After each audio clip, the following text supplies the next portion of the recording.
me. You're good. We call this meeting to order at 9 a.m.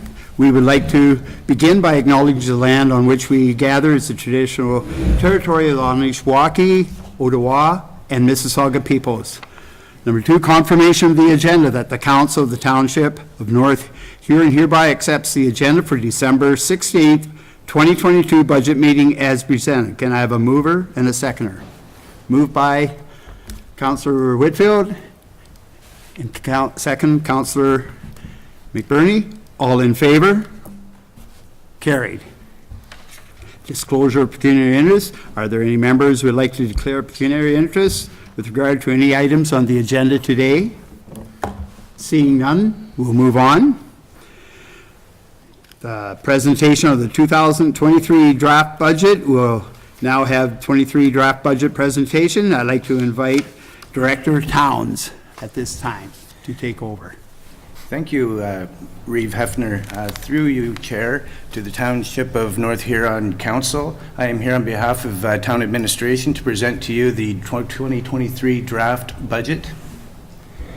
I am very new here, as you well know. As we get to the question and answer section, if you have any technical questions regarding any specific department, please speak directly to that department head. So presenting you this budget today, the corporation is requesting $7,665,000 as a total levy. This request accounts for $20 million in operating expenses, which includes $3 million for capital projects, $237,000 for internal debt repayment, and $6.3 million for transfers to capital reserves. These expenses are offset by almost $13 million in municipal revenues, which includes funding from the OMPF, Ontario Municipal Partnership Fund, CCBF, Canada Community Building Fund, formerly known and recognized as gas tax, and OCIF, Ontario Community Infrastructure Fund. The corporation is seeking $535,000 more than in 2022. A couple draft notables.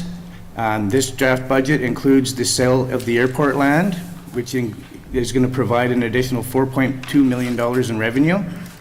We have major capital project requests, the Wingham Standpipe replacement and upgrade, the House and Dam project. We are anticipating the completion of the accessibility ramps indoors to the entrance of Town Hall, working on the completion of the new council chambers renovation, and working on the completion of the ICIP funded projects at the NHWCC. Some additional projects that we have included in here are the Crickshank Park improvements, the tennis court and Wingham Trail expansion, as well as HVAC and flooring at the child care facilities. During this presentation and the discussions, administration would like council to consider major municipal issues. One major is aging infrastructure, which ties to our asset management, which includes all facilities and fleet, underground infrastructure as well.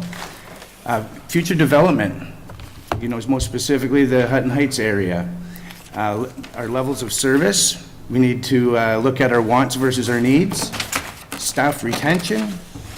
We have an uncertainty of federal and provincial funding moving forward. We never know where our funds are going to come from, what grants are going to be available. There have been threats over the years from different levels of government on what fundings may or may not continue from year to year.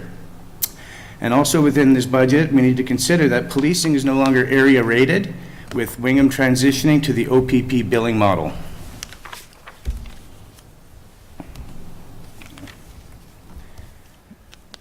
Within this presented budget, we have since last budget, we have 2 new full-time staffing positions, human resources and economic development. We've also updated the salary market review, and 3% COLA is included within this presentation. This year we are going to be completing significant IT upgrades, a communication strategy. We've also included for asset management a salary to continue for to complete the year, as the funding for this project will be depleted prior to end of year. We have included salary to continue the implementation of Laserfiche until the end of 2023. And we are also collecting $1.2 million to be allocated to school boards and distributed as per legislative requirements. What we have not included in this budget are the renovations to include an accessible staff washroom within the building. So the next slide, that's why I gave you the additional printouts, or the additional attachment. This here is our budget summary. This is how it looks year over year. I say you should grab mine. So we're getting into I'm going to do this kind of slightly different than I'm sure you're used to. I'm going to just kind of ramble on a little bit through and then draw out some questions for each department head.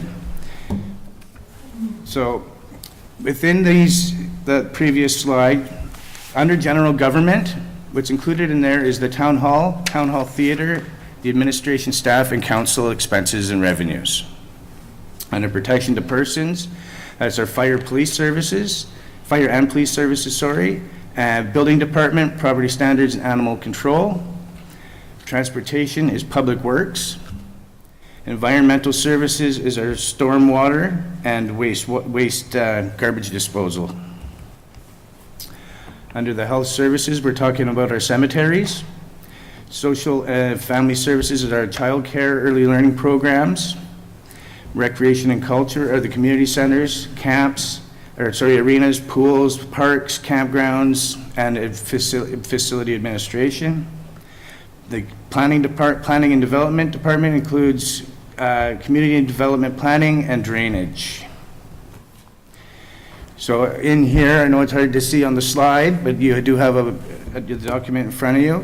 It is a summary of which department, where the revenue comes in. This is a total overview of where we receive our revenues for the year, or expecting to receive our revenues for the year.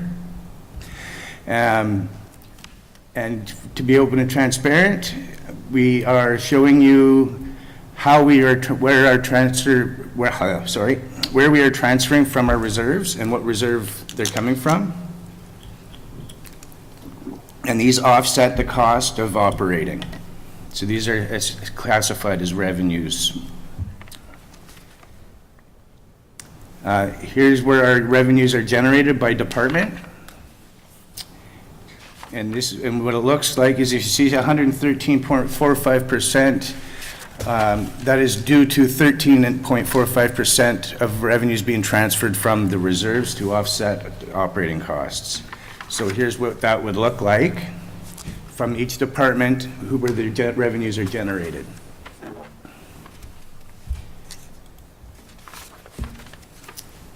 So we move to the expense portion. Here's how all of the expenses are anticipated. We have a list of capital projects and how they're being funded. We have we have 7 loans internal that have been approved by council, and this is what our expenses for them, that would look like this year. Our transfers to reserves, similar as the transfers from reserves, but these are money that we are going to actually receive this year and put into reserves for future use. Now, every year, the money is allocated in the council budget for donation requests. There are 5 on here, that totaling $13,450, and administration is requesting that we budget $6,000 for that. Where our expenses occur by department. And here's what that looks like. It's where the expenses occur. And that's operating and capital. So the net cost by department, this is the overall, this is where we're looking for the ratepayer. And here's what that looks like as a whole.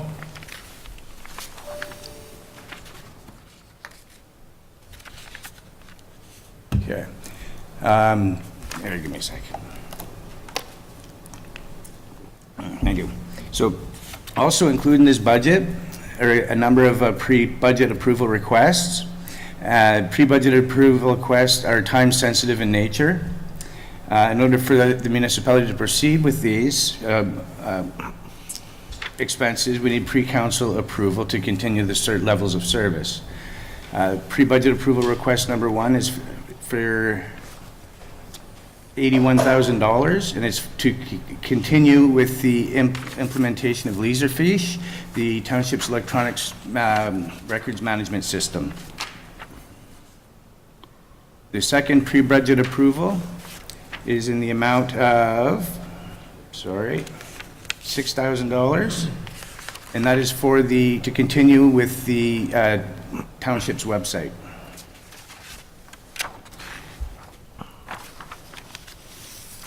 So from there, I would like to give it back to you, Reeve Heffer, to ask any questions to any department that you would have.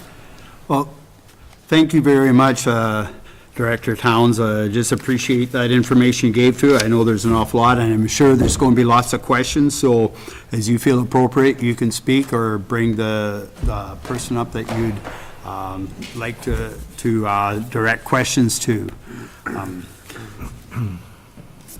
So, at this time, we'll ask questions from the floor.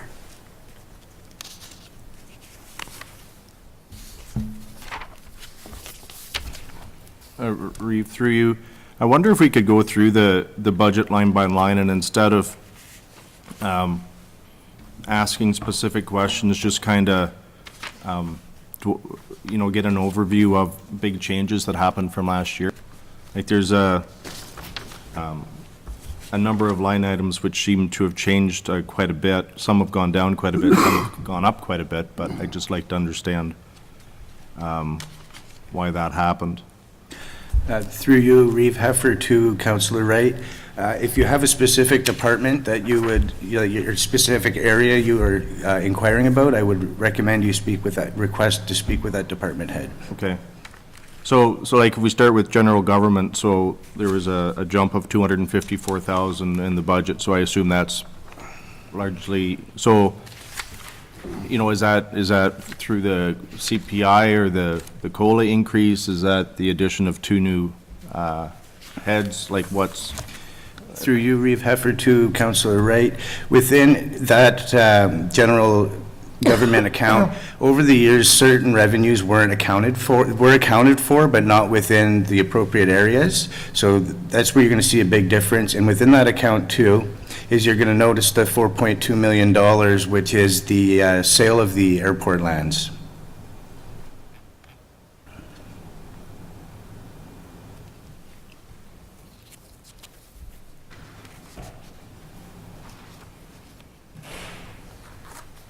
Are there any other questions through that part, which is probably a good way of going as we go down through, and just then we can bring in the person that should be speaking to? Are there other questions with that? Well, I guess, again, my question was specific on the administration line, right? It's gone up by 254, and again, I'm trying to understand, is that, there's 2 proposed new bodies that are proposed for additions to staff, and I just like to understand where those costs are landing, right? Okay. So may I have some, go ahead. Through you, Reeve Heffer, to answer Councillor Mitch Wright's question. There is a large increase in our IT admin scheduled for this year. And if I could ask Councillor or Clerk Lamb to elaborate on that for you, please. Yes, thank you, Director Towns. Yeah, so we do have a substantial increase to what's budgeted in our IT admin budget line under the admin budget, and a lot of that is due to existing hardware aging out, causing significant downtime, as well as a lot of our servers being end of life. So it's unfortunate with the timing of it, but it's resulted in significant downtime. However, a lot of the projects that we're proceeding with are going to save us money in the long run. For example, we're going to be switching to Office 365, which is cloud-based, which is going to help our overall security. And then also, we're going to save costs on things such as your spam filtering, and because it's all a built-in package. But really, the IT piece boils down to our servers, a lot of them being end of life, causing major downtime, and then also things that we require to satisfy our insurance company for cyber insurance. Okay. Okay, so as a follow-up, and apologize I'm asking so many questions, but it is my first time. I would, how do you delineate what comes under a capital project and what comes under something like general government? Because I would be used to a server IT upgrade being shown as a capital expenditure rather than a general government line item, just for visibility on what we're doing, right? Through you, Reeve Hetford, to Councillor Wright, most of the requested purchases for the upgrade don't meet each component to it as a collective for each area that we're looking at does not meet the tangible capital asset thresholds. Okay. Thank you. Deputy Reeve Faulkner? Thank you. Through your Reeve, it's a follow-up question for Carson. Under the, I guess it would be your portfolio, the general government portion, do you supply a asset management formulation into your budget as the other departments do, as through like saving a little this year for next, or is it just come as needed? Yeah, I guess yes and no. I guess the answer is, so with the general government, that is not my budget, standalone budget, I guess. So like a lot of the stuff in that is a combination of your council budget items, budgets for, I guess, 3 departments being finance, clerk's department, and the office of the CAO, right? As it relates to IT, that IT admin budget line is one specific line within the admin budget, I guess, to clarify. So it's not a standalone budget, but we are working towards mapping our assets to figure out replacement costs. And so I've been working with our third-party supplier, Continuit, on that, as well as our asset management coordinator to map what we have. As they're, I guess, considered under the asset management legislation as non-core assets, we don't necessarily have to have that mapped by this time, but it's something that we're working towards. And like a lot of the projects in there are reducing duplication so that it's reducing our overall IT assets and our number of licenses and that kind of thing. So, yep. So certainly something we're working towards for sure. Thank you. Thank you. Councillor Palmer? Yeah, thank you, Reeve. Through you, Director Towns. Are there any unspent dollars from 2022?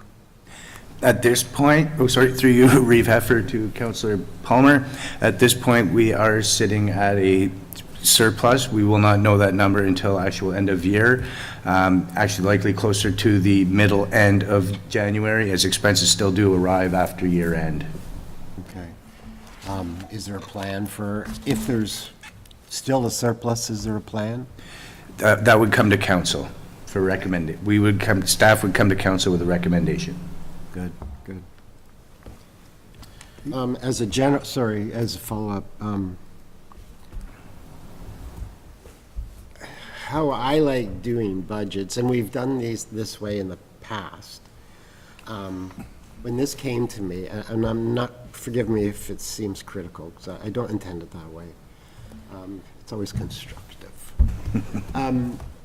I like more information.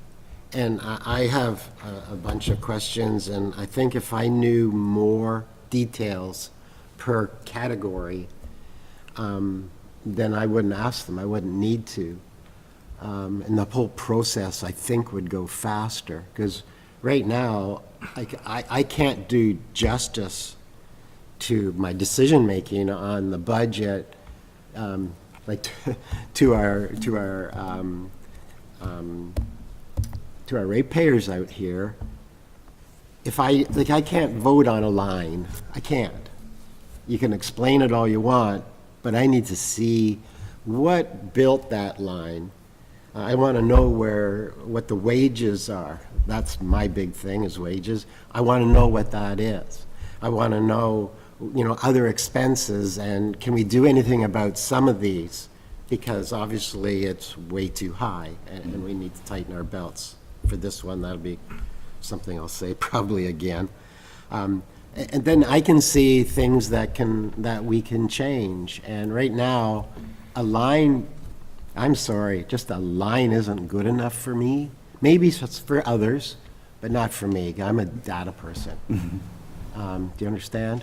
Yeah. Now, we've had 3,000-page, 30-page, nice book on the budget in the past, and we can just flip through, go to the category, yep, that's all right, oh, there's a problem there, but we can see it, and then we feel more of the process. I don't feel as much as the process just looking at one line per item.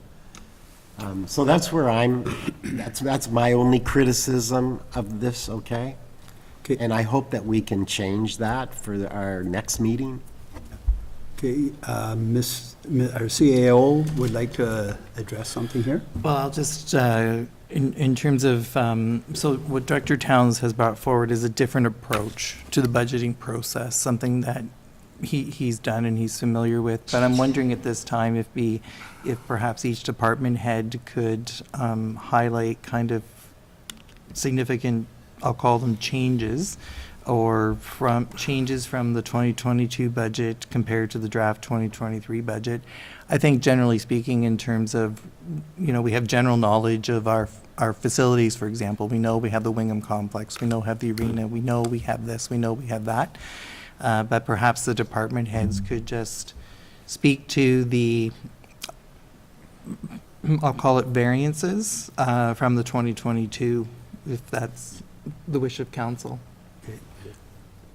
As a follow-up, Reeve, that is okay, but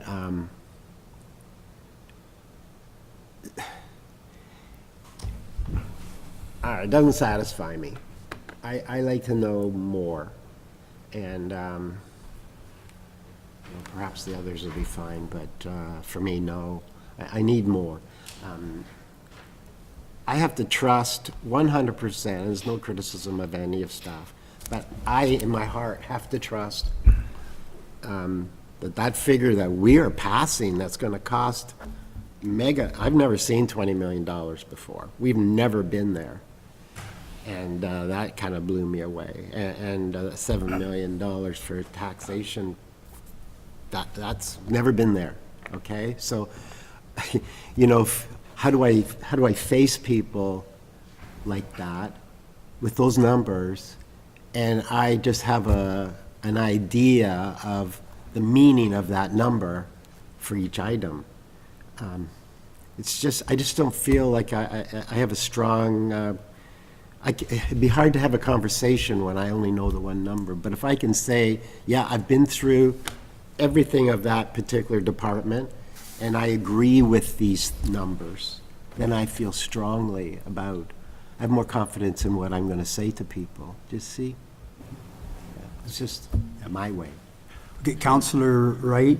Yeah. Then Deputy Reeve Faulkner. Reeve Arthur, through you, I support Councillor Palmer. I think we need more information. I'm not comfortable receiving verbal updates or verbal information. First of all, I'll forget it, or parts of it, right? I want to go back and be able to refer to it later, right? But, if, and I'm going to focus in on the capital projects, right? Because we have capital projects because that's my passion, that's what I do, right? That's what I know well. But we have capital budgets, or capital projects that are being proposed here, and there's no written scope of work of what these projects are, right? Like, and so, again, through, as with Palmer, if I get stopped and say, well, what are we doing here? What are we doing there? You know, I can't just say, well, it's the house and dam project, right? I mean, I need to know exactly what we're doing, because, you know, people live near it and people want to know how it's going to end up. And I'm bringing that one because it's the big one, right? But equally for all the small capital projects too, right? I need to understand, you know, what the end state is, and, you know, having a written scope of work document for a project is just kind of a basic, right? And through your Reeve Heifer, in terms of, so just, so this, and just in terms of everyone's understanding, this is the first draft of the budget. You're not approving any projects. What you're doing essentially through the budget process is establishing where you're looking, where you're going to spend your money, in terms of, and what types of projects you want to complete. So in terms of, there's tendering processes that are undertaken on capital projects, for example. So those come back. So if council, from a budgeting perspective, council, you know, these are the capital projects. So you're allocating money to those projects, but you're actually not giving the project approval. There's a tendering process and all that is undertaken. And from a staff's perspective, if you put these projects in your budget, then we bring back reports requesting the expenditure of those funds. So I'm not, if that's, As a whether follow-up, that helps. Reeve, yeah, that is helpful information. I guess though, you know, the other part of the picture I'm used to with seeing capital plans is, or capital projects, is a multi-year capital plan, right? Because if we decide to, if we look and figure out, okay, how are we gonna cut budget, right? And we decide, okay, we have to push some of these capital plans to next year. Well, what capital plans are planned for next year, and what size are they? And are we rolling up the problem to future years, or, you know, is next year's capital project budget less? And it would make sense to defer a project to next year, right? So I don't know if that exists. I mean, I'm used to a 5-year capital plan or even a 15-year capital plan. But, I mean, it's one of those things where I don't know how we decide whether we want to budget for it this year or turn it into next year's budget, or plan for it in the 4th year budget if we don't have a multi-year plan. So I don't know if there is a multi-year plan, or if year by year is the standard way we've been doing things. Okay, I think I saw a question. Sorry, could I get an answer to that? I'm sorry. Is there a multi-year capital plan or not? We have a fleet management replacement schedule, for example, and we're going through an asset management exercise, and we certainly still have some work to do in that regard. We have some projects identified, but we're still putting together what you're referring to as a multi-year. Okay, thank you. Thank you.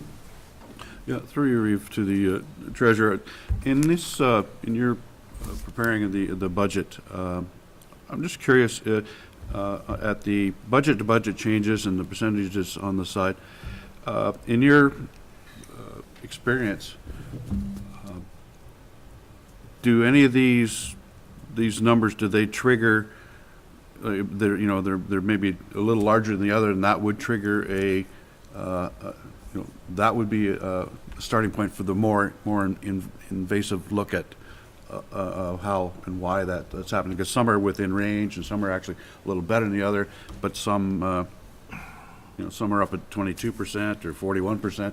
To me, that would trigger a breakout of that portion of it. Just in your perspective. Thank you, through your Reeve Heifer, to Councillor Falconer. Yes, and that was my approach to this, is to have council have a look and see the areas that they would like the more detailed information on. I've only been here 6 weeks. I've compiled a whole lot of information and a whole lot of history in a very short period of time. I can't speak to each department, and I thought this approach here would drive council to seek information from those departments as to why these expenses are the way they are, or these revenues are the way they are, or the net cost of that operation is the way it is. It was going line by line, which I understand Councillor Palmer is interested in, Councillor Mitch Wright. The problem with a lot of the line by line is there's a ton of uncontrollable costs, such as your hydros, your fuels, your heating sources, your salaries and wages, which there is some control. However, there's a lot of fixed costs, and overall, it's in how that function is being operated. And that's where council needs to, I'm trying to draw council and to have a look at why those costs are the way they are within each department. You have a rebuttal, go ahead. Yes, just to follow up, yeah. Thank you for your answer. That was a good explanation. It gave me the cause to look. When I'm looking at some of the pie charts that you've got on here, and I'm surprised. You get some here where, like, we're spending almost less money on our roads and infrastructure and things that everybody uses, and almost the same on our recreation and our culture, which is, I didn't think that they would be that close together as being that. So my question would be to, I guess, to the rec department, the budget that they brought forth, is any of that just a one-time thing because of coming out of COVID, or is this just a general, are we spending that much all the time? Thank you. I'll have Vicky come to the table.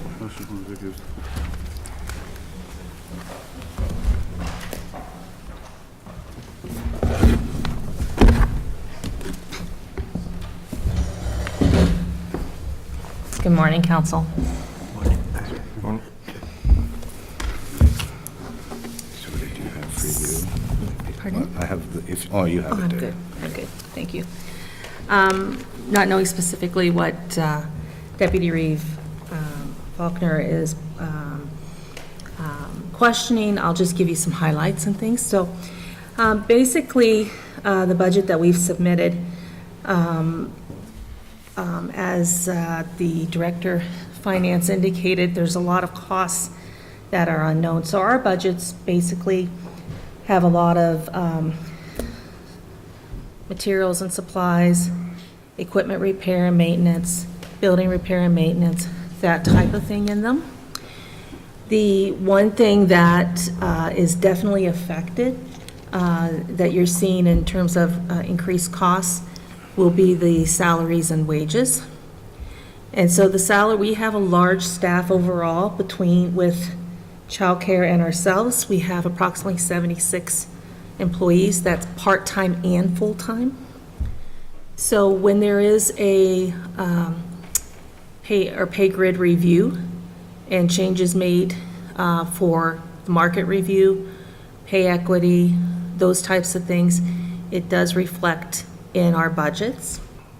COLA increase at 3% also is another one which is reflected, and any merit increases that would be awarded based on performance. So that's where you're going to see a lot of your cost increase for the childcare and the recreation budgets. The recreation budgets, not just recreation, we only have the one facility for childcare, okay? But our recreation budget includes a number of facilities, and we have budgeted for a 5% increase in utilities, and that is as per what Hydro has advised us to do, like the notification we've received from Hydro is for a 5% increase. So that's another thing that definitely affects us. Our biggest costs really for providing the services and operating the buildings is staffing, and it's the Hydro costs for those buildings. Those are really large expenditures that we have there. So any type of change there certainly has an effect on it. We are also still recovering from COVID.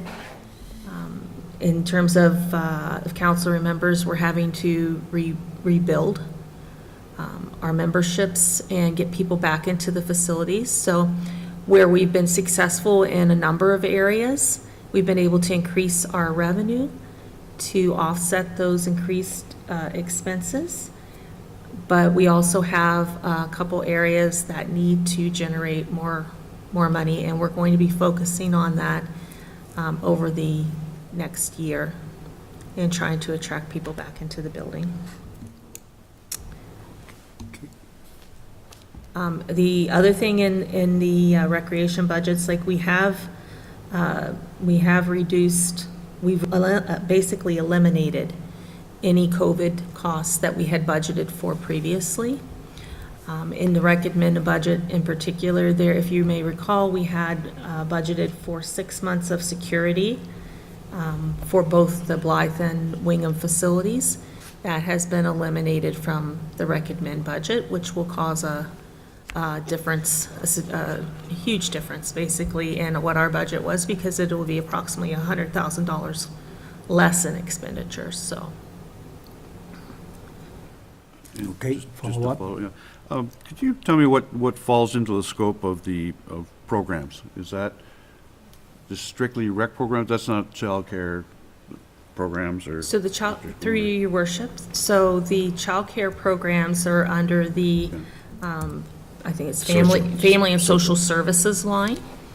Under rec programs, then that is your aquatic fitness, leisure programs, anything that has instruction to it, as well as admissions to like the pool and things like that. Okay. Councillor Van Henderson? Thank you, Reeve Heffer. I understand that with new councillors and all the extra lines, we had budgets like this before. We went through everything, and it took a while. You can make notes in that. That's very interesting. But for now, I think we have to realize that it's not our job as a council to micromanage anything, and we need all the information. But we can't say like, okay, what does this engineering firm do for this or that, and how much will that cost? I think we have to rely on the information we're getting from staff through the year, that they are looking for the well-being from our council, from our municipality.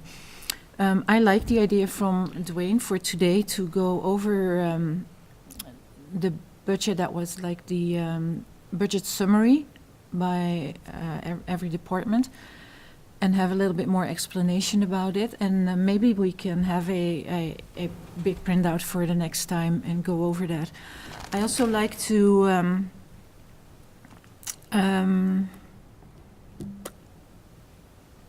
if we are asking questions, that we're doing it today to the department head, so everybody gets the same information, and not that we are all emailing everybody and getting answers on what we want. If we have questions, we can ask them today. And the other question for general government for me is, why is the school board included and not the county? So The expenses for the school board, they're not included. they're not No. included? No.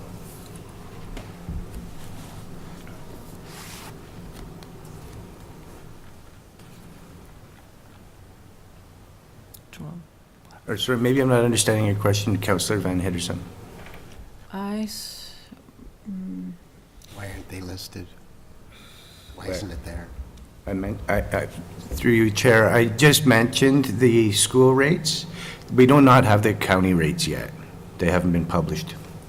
Okay. Okay, thanks. Councillor Palmer? Thank you, Rafe. This is in the capital. I'm not seeing the standpipe. Is it in something else, for. Through you, Reeve Heffer, to Councillor Palmer, the standpipe falls under the user pay budget, which is all water and sewer. That is not, none of that is tax. Okay, I just thought it would still be there to be in out, so Yeah. we would see it. To follow that, you will see that when we bring forward the water sewer user fee budget.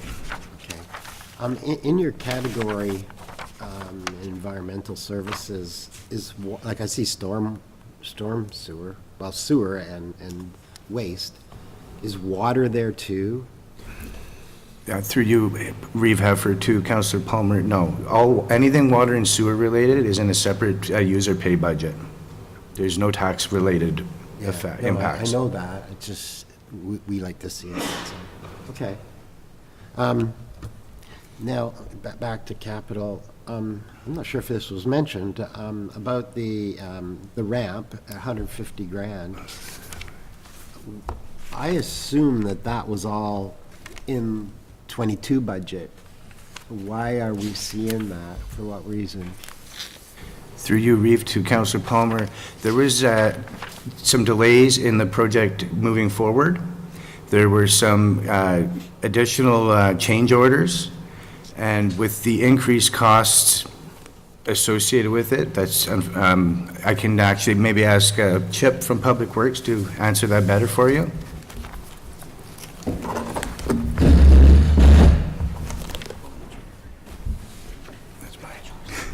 And I'll also say, Director Towns, yeah, you jumped into I won't say a hornet's nest, but it's a big job, blind, and this was good, and you jumped in and you've done a good job, so. Thank you, Councillor Palmer. Through Reeve Heffer to Councillor Palmer, regarding the ramp, the accessible ramp, I have now been dealing with the architect that designed it, and I guess whenever the project started, the architect was not asked to do contract administration, which from my background is very unusual. So once I came on site and was speaking with the contractor doing this, he said that he wasn't dealing with Allen Avis, and I said, well, we're going to start dealing with Allen Avis so they can control this project. They can vet all change orders, and they do contract inspections and have regular site meetings and do minutes. But as far as the cost going up, there has been some additional costs regarding the inflation and materials and supplies, which are legitimate and have been vetted through Allen Avis now, and there is a certain percentage that a contractor is allowed through a project that they can request additional funds for certain projects. And there has been some things that have been uncovered here through this project that weren't included originally, that are now been part of change orders, which is putting the cost up. What is that figure, The figure for, approximately, for the increase?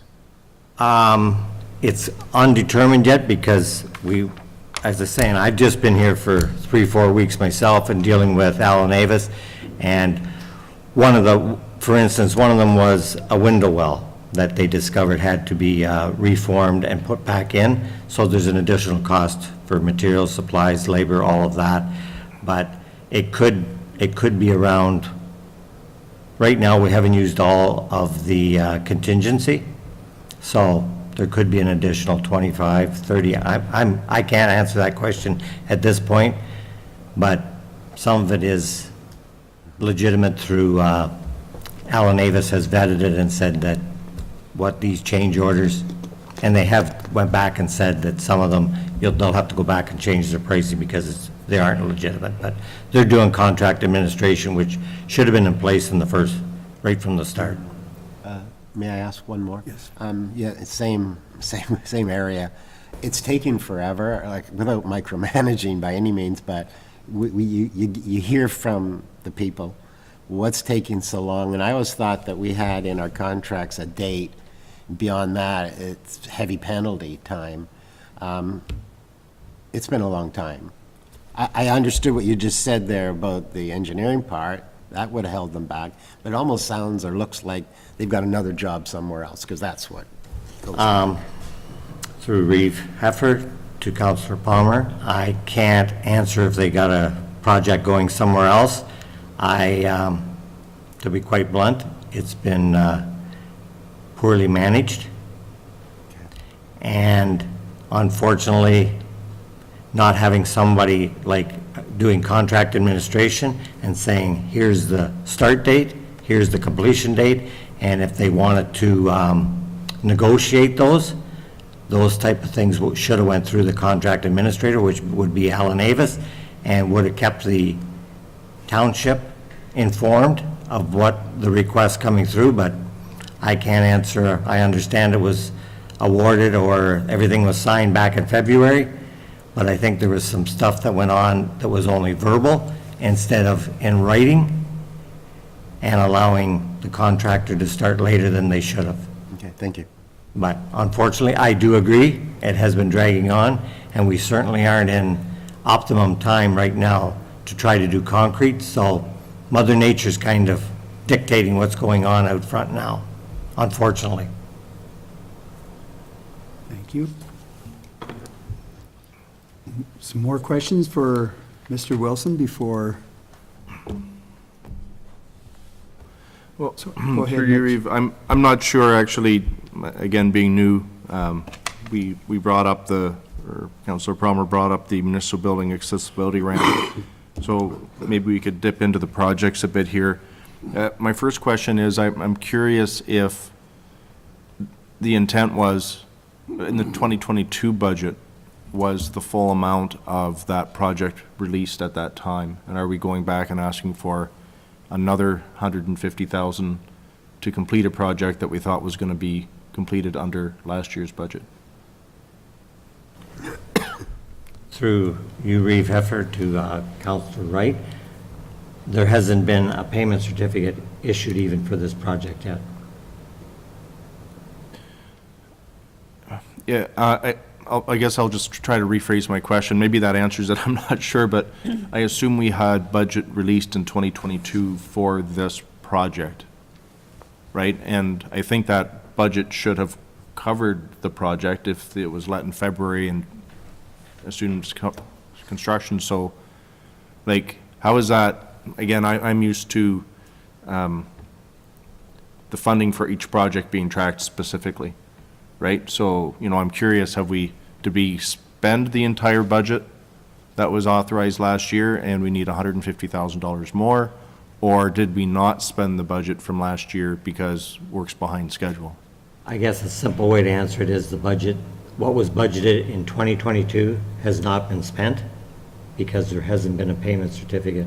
I don't believe they showed up on site. I wasn't here obviously at the time, but I don't believe they showed up on site until late September. October, actually, yeah.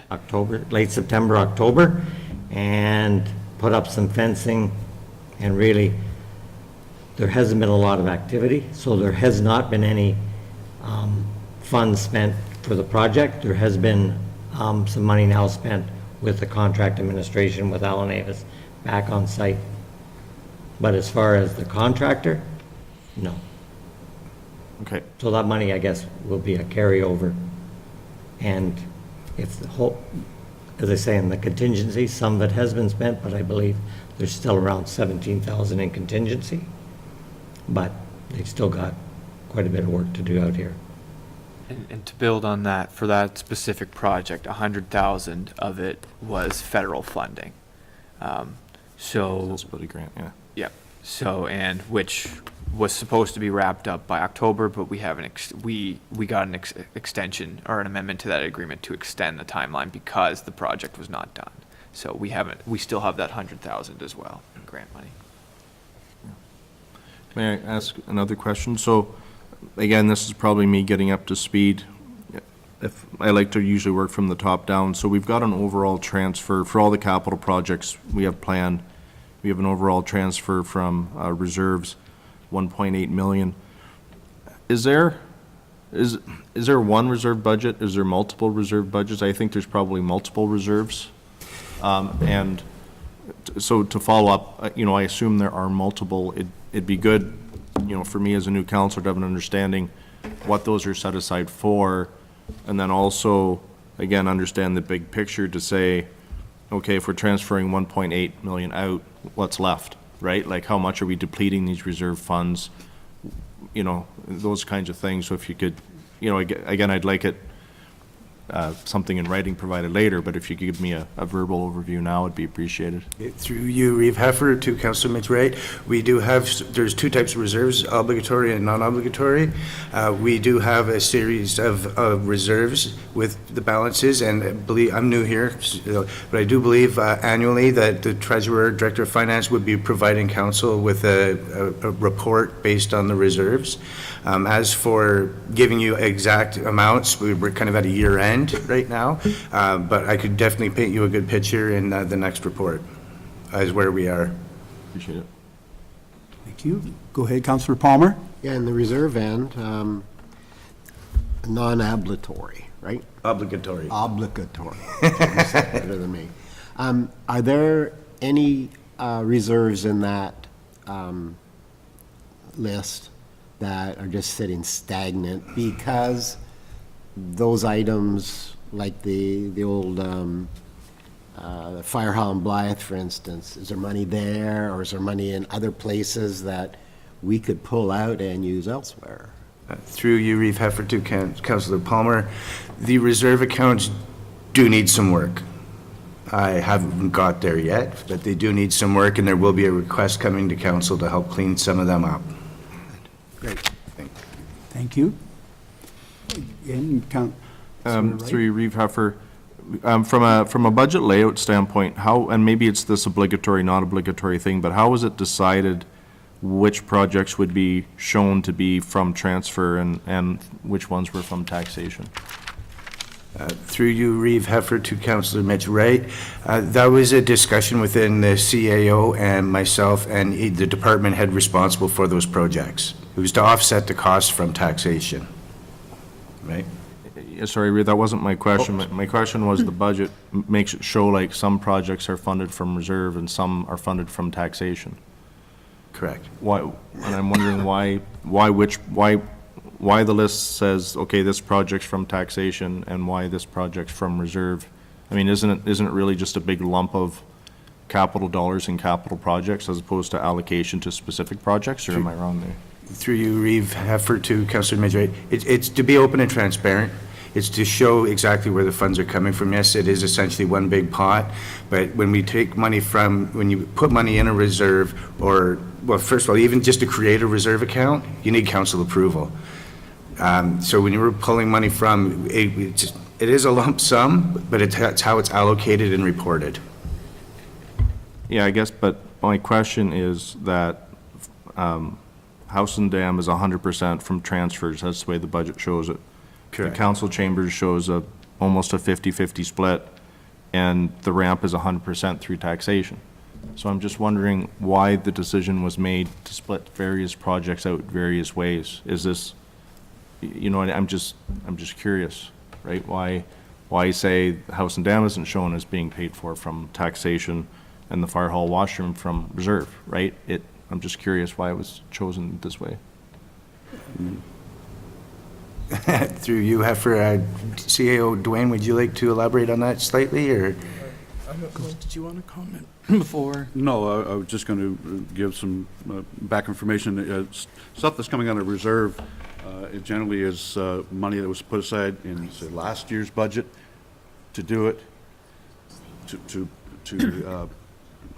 have money available for whenever the projects would come forward. So then they're brought out of reserve, or shown coming out of reserve for that project. But the money was probably set aside 2 years ago or 3 years ago. So it would come out of reserve. Money you don't have already allocated for that would then have to come under taxation. As a follow-up, though, I'm not aware of any, so maybe I'm wrong, but so was there money specifically put away for the House and Dam project last year and the year before into reserves? Through you, Reeve Heffer, to Councillor Mitch Wright. There was $50,000, approximately $50,000 placed in a House and Dam reserve a number of years ago. If you're going to speak specifically to the house and dam removal, we've also recommended to use Ontario Community Infrastructure Funding money, which if you don't utilize, at the end of the year, it needs to go into a reserve. It's a population formula based from the province. So there was some money left over from last 2022 that hasn't been utilized and will be in that reserve. And then from next year, 2023's allocation, we would utilize some of that money to offset the cost of the removal. Okay. But it does sound, through you, Reeves, it does sound like it's kind of a fairly arbitrary decision on what we portray which way. Is that correct? There doesn't seem to be any hard, fast rules of how we lay this out. Through you, Reeve, to Councillor Wright, the reserves are passed through bylaw and they have specific purposes. So this is a recommendation of administration to offset, based on several factors, to just offset the cost to the ratepayer. Because I guess, the crux of what I'm getting at through you, Reeve, right, is I know this is going to be maybe the most hotly contested line out in the public on this budget, in my line, is the house and dam removal. I'm trying to figure out why for 20 years the town has told the public there isn't money to replace the dam, and then suddenly we can come up with 1.3 million to remove it. People are not going to understand that. I don't understand that. So I'm going to have to be able to explain that, right, to the people that I walk around this town with, because it doesn't make sense to me, right? What's the history and what's going on in this budget doesn't make sense. Go ahead, Palmer. Councillor Palmer. Through you, Reeve, Councillor Wright, we have to remember that, and we don't know what the grants will be, so that 1.3, well, we don't even know if that's the RFP. There's a bunch of them, so there could be something less, something more, we don't know. So I imagine you just guess that one as a middle-of-the-road one. But there could be it could be less money. And then we do have those other grants, so the actual money that will be coming out of reserve will be a certain amount less than what you're seeing here, so that'll be good. And we have to wait and see what that's going to be. So I thought through you, I thought the RFPs were due back in October. Do we not have the results of those RFPs? We haven't seen them yet. We haven't seen them I know as we haven't council. seen them yet, yeah. But did they not lead into the information on this budget line item? I'll let CAO Evans discuss that. Yeah, through you, Reeve. So the results have been received, and there is a report that will be brought forward from Monday's council meeting. And and I mean, in terms of the conversation, in terms of how it's funded, there's a recommendation in that report as far as how to proceed with it, on the basis that council direction has been to decommission the dam with no impact on taxation. So with that in mind, administration, in terms of myself, Mr. Wilson and Director Towns have looked at, carrying out that directive that we have been given as staff. But ultimately, it will be council's decision, and that decision will be in a report on Monday's agenda. So, sorry, just one maybe final comment on this. So I guess a comment and a question. I do really want to understand what is in the scope within the RFP, so that was the basis of the email. I don't know if it's the whole dam that's getting taken out, if it's part of the dam that's getting out. I don't know the nature of the rehabilitation around the riverbanks and stuff like that, so I do want to understand the scope of this. But secondly, to say removing the house and dam doesn't affect taxation is simply playing with the numbers. Because if you didn't remove the house and dam, then you could use reserve funds to do all your other projects, right? So the fact is, we have about $600,000 or $750,000 of other capital projects we're paying through by taxation because we're choosing to use reserve funds for the house and dam. So it is having an effect on taxation. It's having an indirect effect on taxation, but it is having an effect on taxation. It's where you want to put your $5, right? But I mean, the fact is, we need $10 and we only have $5, right? Where if we weren't removing that house and dam, we'd have $5 and we wouldn't have to take any out of taxes, right? anyways, that's end of comment. Jeff. Okay, Oh, sorry, through you, Reeve Heffer to Councillor Mitray. Some of the reserve fundings that we that requested to allocate for that project, like for example, the OCIF funding, it's only eligible. You can only utilize that on specific projects, right? Some of the other funds that we're taking out, the Westario funds, for example, as opposed with the recommendation, they're Wingham related only funds. We can only spend those for Wingham related purposes. Just to shed a bit of a different light on that for you. thank you. I'm sure more of that will be coming Oh, forward at guaranteed. our next thing, yeah. Thank you. Go ahead, Councillor Van Heersen. Thank you, Riva. I think we have to realize that every decision we make regarding this will have an effect on taxation. And I think to put all your ducks in a row for the house and dam doesn't make any sense. We have to look at the whole municipality, at every department, and see how we can make life as comfortable but also as affordable as possible for the municipality. Thank you. Thank you. Go ahead, Deputy.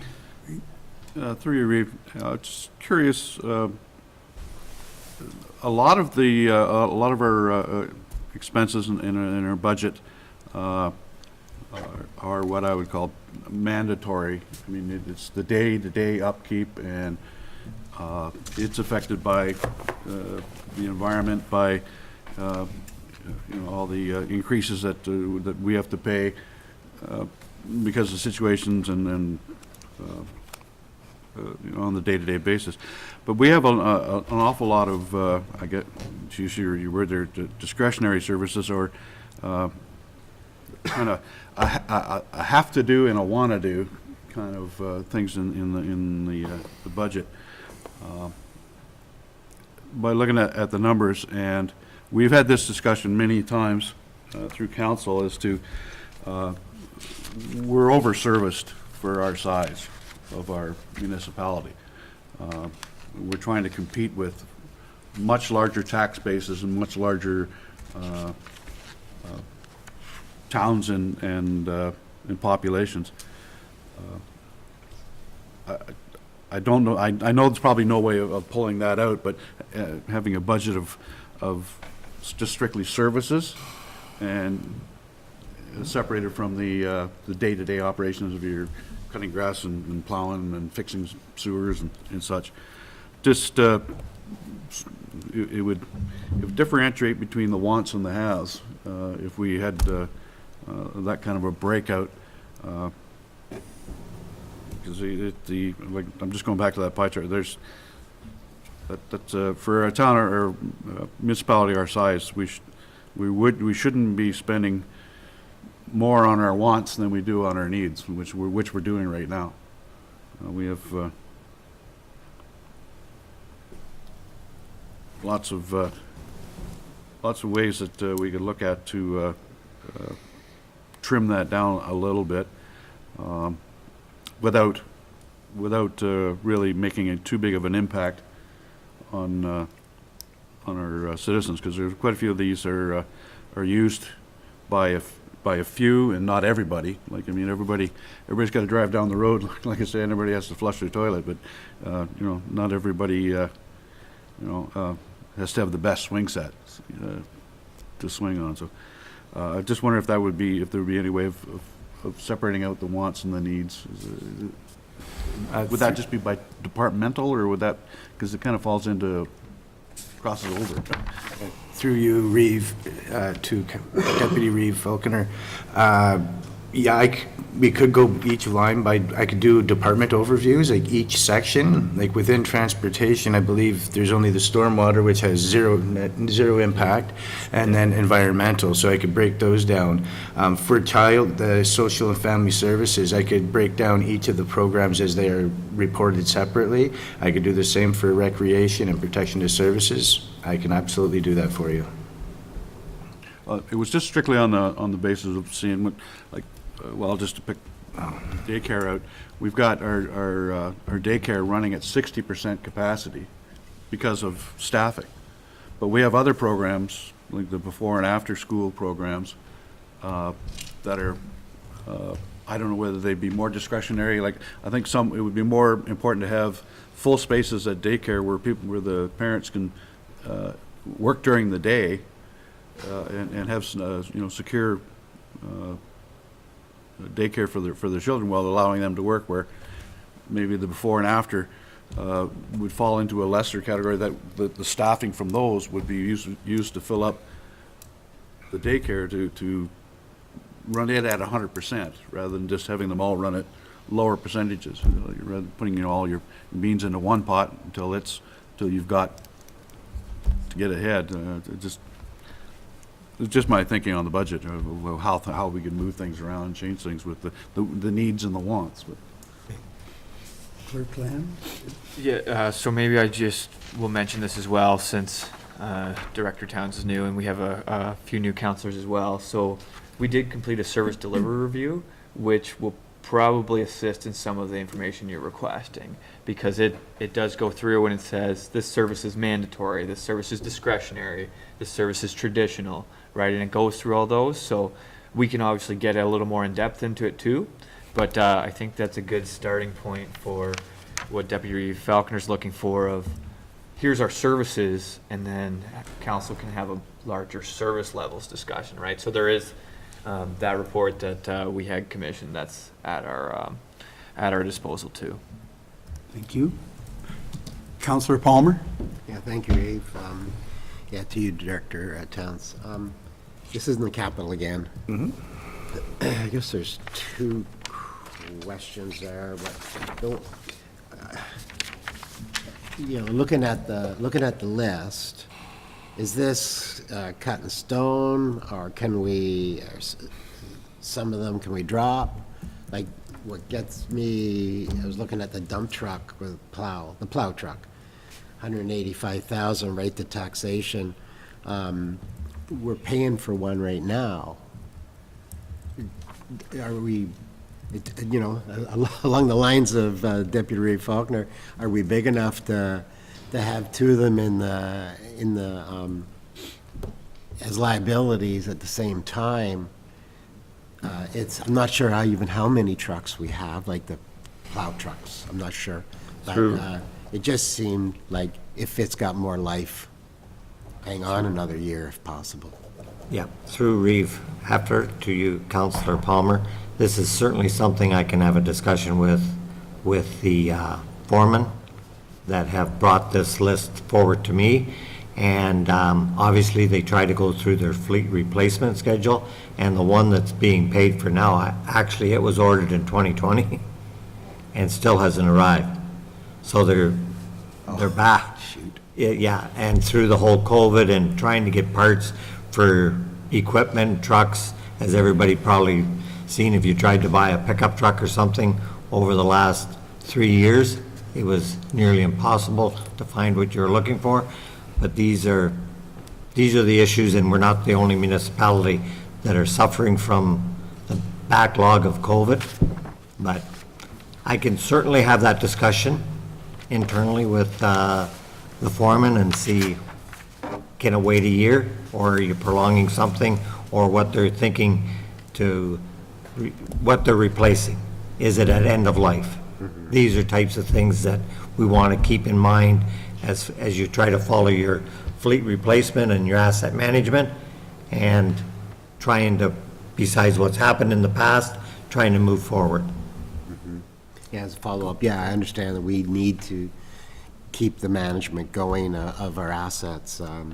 But, there's years where, the figures are huge. Yeah. And, okay, well, maybe we have to hold off and do it next year if we can.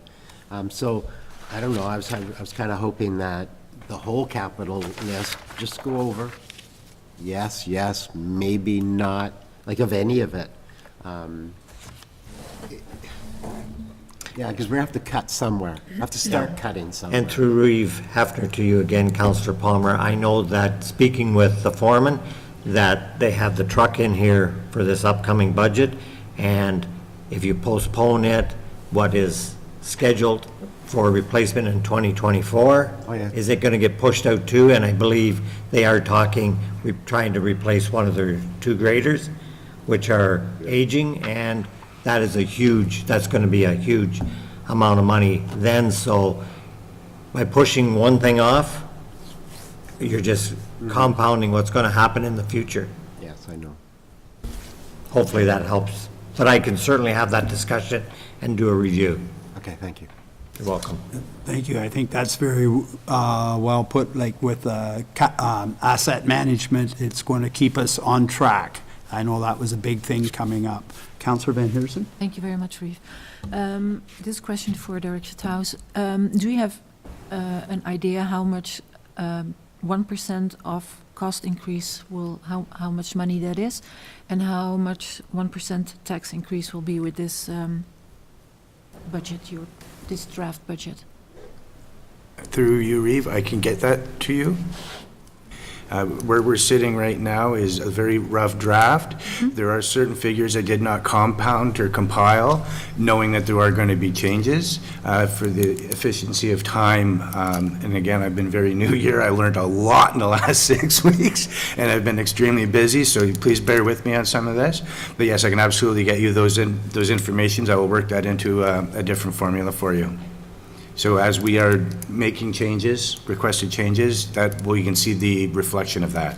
Yes, I would like to see a starting point where we're right now and then where we're going to move forward to. Thank you. As council, I know we can appreciate both of you are very new to this, so we just appreciate and just bear with us too. We may be pushing things, but it's all in good taste for sure. Through you, Reeve Heffer, to Councillor Van Hittersum. Right now, we are currently, as it sits today, at the very moment, we're looking at a 15% increase. Cost or tax? Cost. Cost increase. It said 13 on the second, 13.4. Or maybe, yes. Yes. You could be correct. I have a live working document, so as things do change, my numbers obviously change. So yes, on the document, you are correct, Councillor Palmer, 13.4. Thank you.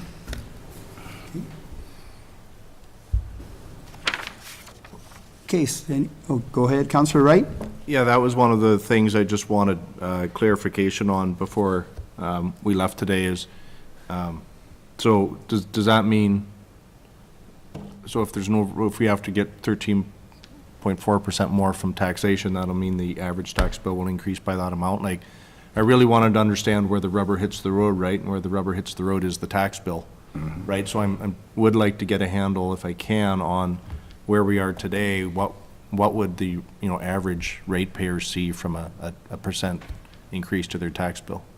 Okay, so through you, Reeve, to Councillor Mitch Wright.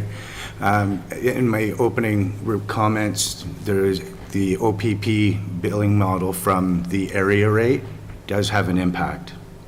It has a significant impact on the overall cost, the tax bill. So I've done some very rough numbering. I got for a residential property currently, in the town of, through the three municipalities, Wingham, Blythe, and East Wawanach, average property is assessed at $199,700. Currently, as we're sitting today, the town of Wingham would currently, just as presented, the town of Wingham would see at those rates would see a decrease of approximately $54.77. Now we're not area rated. The township of Blythe, same property, would see an increase of $562.40. And the town of East Wawanach, same property, would see an increase of $659.50. And that's residential. Yeah, yes, I can, thank you very much for that. I understand what the policing, it makes a very big difference in the Wingham ward. I see that, so. And I saw some hands go up over here. Oh, sorry. No, you Councillor. answered it. Yeah, well, thank you, Reeve. Yeah, every year we ask the same question. Why is it more in East Wawanach than well, Wingham, the OPP thing seems to make the difference. So just, I don't know, I never get an understanding. I pretend I do, but I don't. Through you, Reeve Heffer, to Council Palmer. These are to put it simply, it's the volume of the total assessment of the municipality of that area compared to, right? So by looking at it this way, essentially East Wawanach, I'm not sure how to put it for you, sorry, give me a minute, please. Can we get back to that? I'll try and get a more Yeah. picturesque answer for you. Councillor Wright? Yeah, just one more thing to say. I'm running out, so probably everybody's happy with that. But, yeah, with this, just the overview of my understanding of the budget, it's, I mean, it basically looks like from the very big dollar amounts, right, that the policing is going down by 500,000.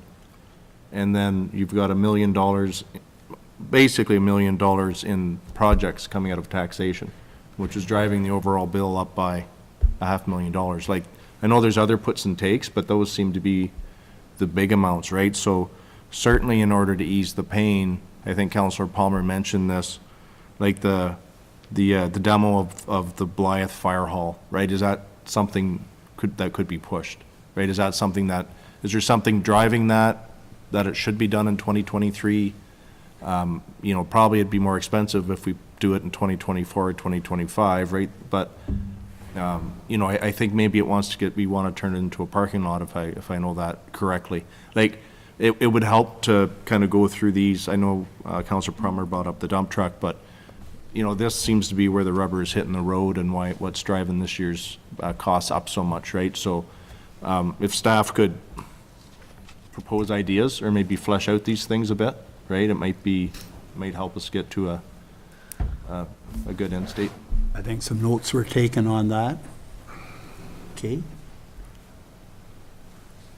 Were there other questions for the gentleman here?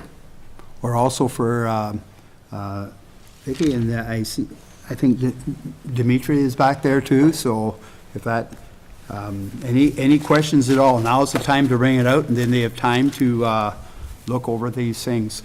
Deputy Reeve Faulkner, go ahead. Thank you, through you, Reeve. Whether staff or the roads department can maybe answer this. How many people work for how many staff we have for the roads department or the PUC? How large of a? Through you, Reeve Heffer, to Deputy Reeve Faulkner. I believe in Blythe there's 7, and I think that includes East Wawanach, and I believe there's 5 in Wingham, in the Public Works.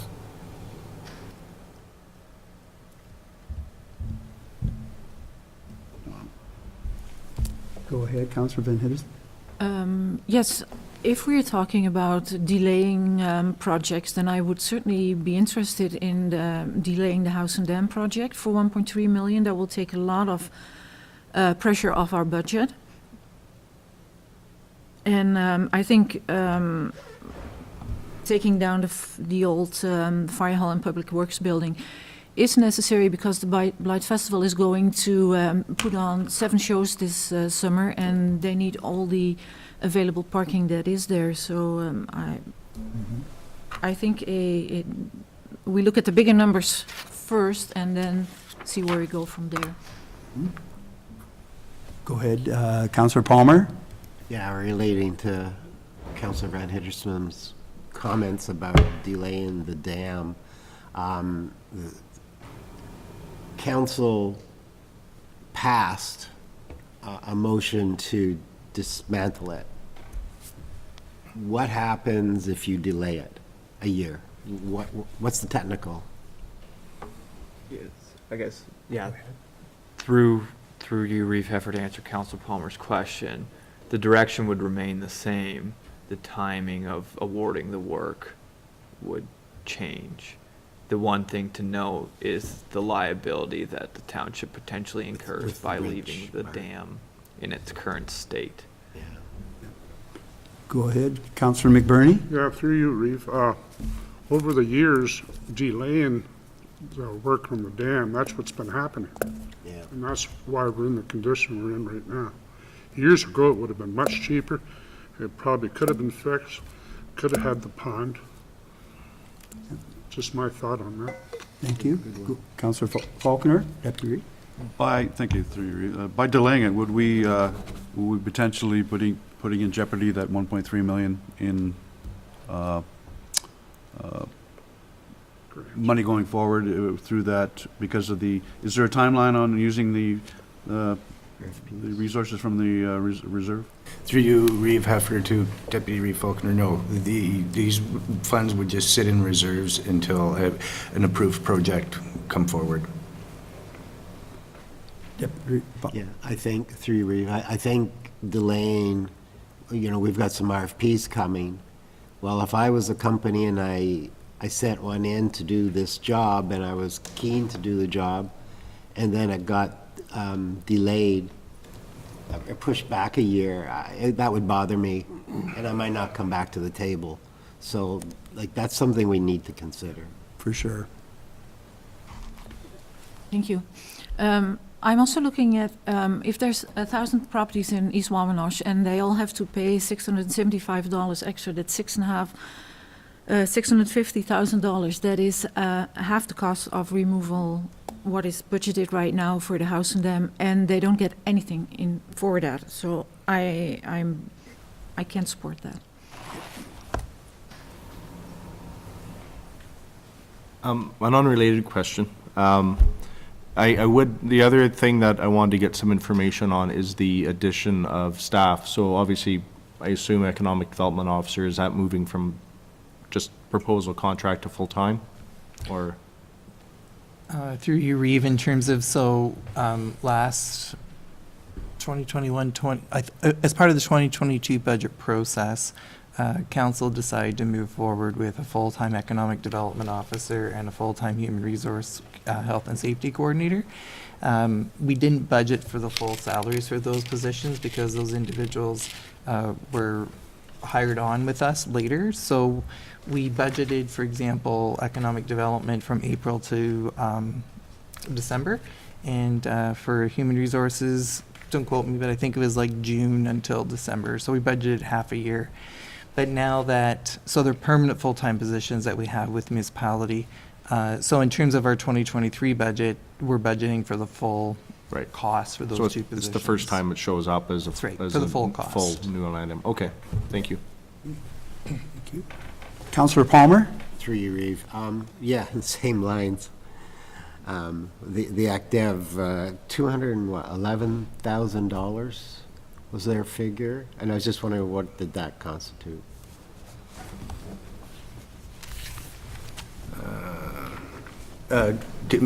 Dimitri, would you like to come speak?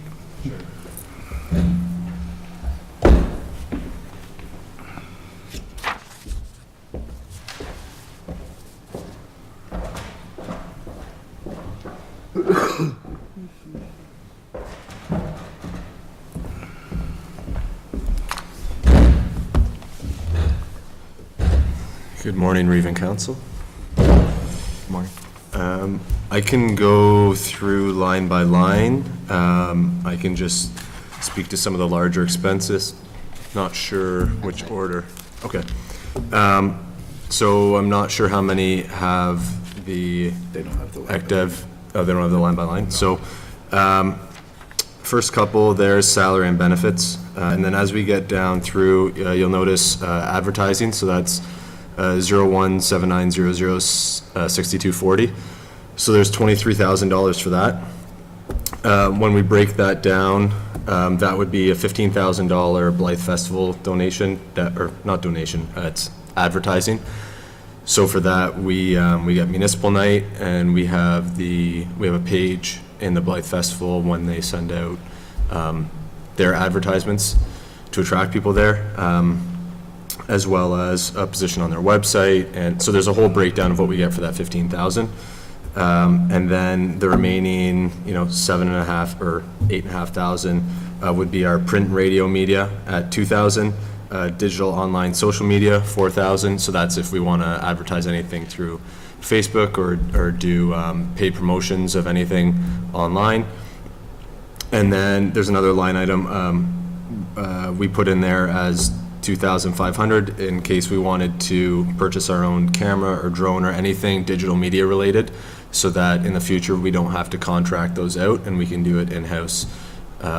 So that a one-off project that might cost $2,000, if we want to do an aerial view of something, we do that ourselves. So that would be for advertising and promotion. And then special projects, so I'm going to skip 5 to 7 lines there. So under special projects, 6293, that's where the communication action plan has been put under, so there'd be 20,000 towards that. And the idea behind that is just streamlining and making more efficient our communication actions and having processes and procedures in place for how we communicate with the public on the website, across social medias, internally, and then just emails externally. In that would be included brand, how to use the brand properly on documents that we're sending out, media releases, how do we engage with the media, how do we deal with misinformation that's sometimes presented in the media. So that's kind of what a communication action plan would go over. And then the discussion there would be how much of that do we outsource versus do in-house. So of that 20,000, what will that get us in terms of getting a third party to do that plan with us or for us. Then so there's 40,000 remaining in there, and that would be extra insurance for special events, $2,000, $700 for municipal night, and then $30,000 of that is an RTO4 grant. That's for the G2G Blythe Greenway Trail, and that is 100% grant, so that's completely offset in our revenue line. So the reason that number is 60,000, it really is closer to 30,000, but just the way the budget works to offset it. And then as we go further down, the other large item there is $40,000 for the community improvement plan.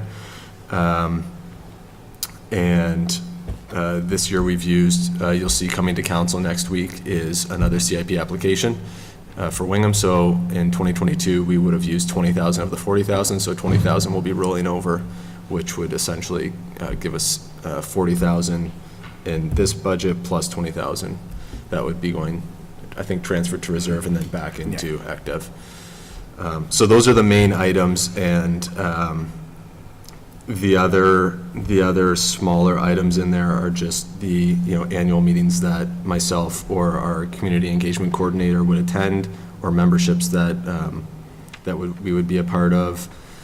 Things like Canva or Huron Chamber membership, the Rural to Rural Conference, stuff like that, that just maybe amounts to $10,000 across the whole budget. So I don't know if that gives a better idea of ActDev. I have a fairly simple budget compared to, I think, most departments. It being one page, but. Yeah, thanks, Dimitri. Like that's what I'm talking about, more data, more information, because it helps. I wouldn't have asked the question if I knew all that. And so that's where the positive part is. But thank you for that. I can appreciate the clarity that brought out there for us and whatnot. And were there other questions from the floor here? Seeing none, I just had one for Chip. You don't have to come up, but I'm just wondering if we could have the sidewalks at the new traffic lights. I'm just wondering if we could have a little bit of update down the road about that. I know that came up a couple years ago, and I thought it's something with Central Huron could maybe get involved with that, but I'll just, is Chip coming? Yeah. Okay, thanks.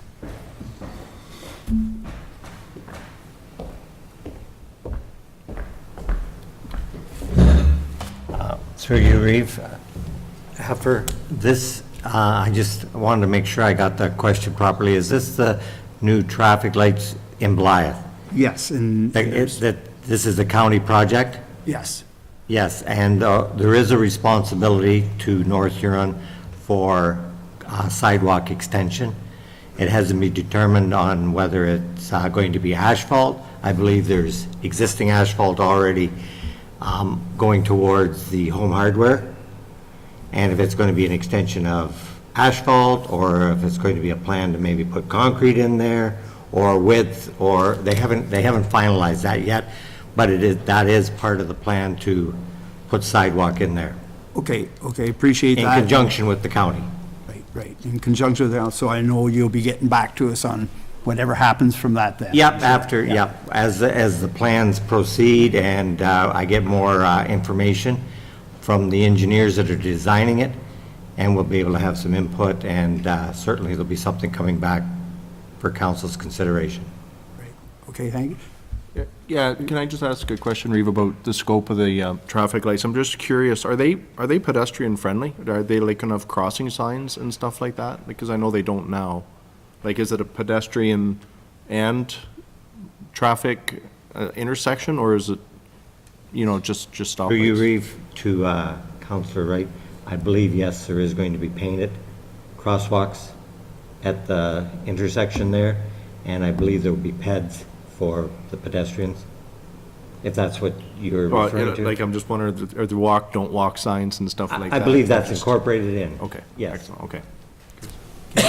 Didn't want to lead pedestrians to a unsafe intersection. Well, yes, well, I'm sure that'll be looked at, and Yeah, in regards to that project, is Central Huron helping us out with that? Us? Through the effort to Councillor McBurney, I don't have that background or that information at this point, but I've just started some conversations with BM Ross is the engineer designing it, but I don't know how the cost sharing is set up. Because the pedestrians are going to be walking in the Central Huron. Correct. Across that, yeah. Yeah, I'm sure that they've got to also play a role in it, as the township does here regarding sidewalk, but I don't have that answer on the funding. Thank you. go ahead, Director. I was just gonna, in terms of, for clarification, that project is a county project. Yeah.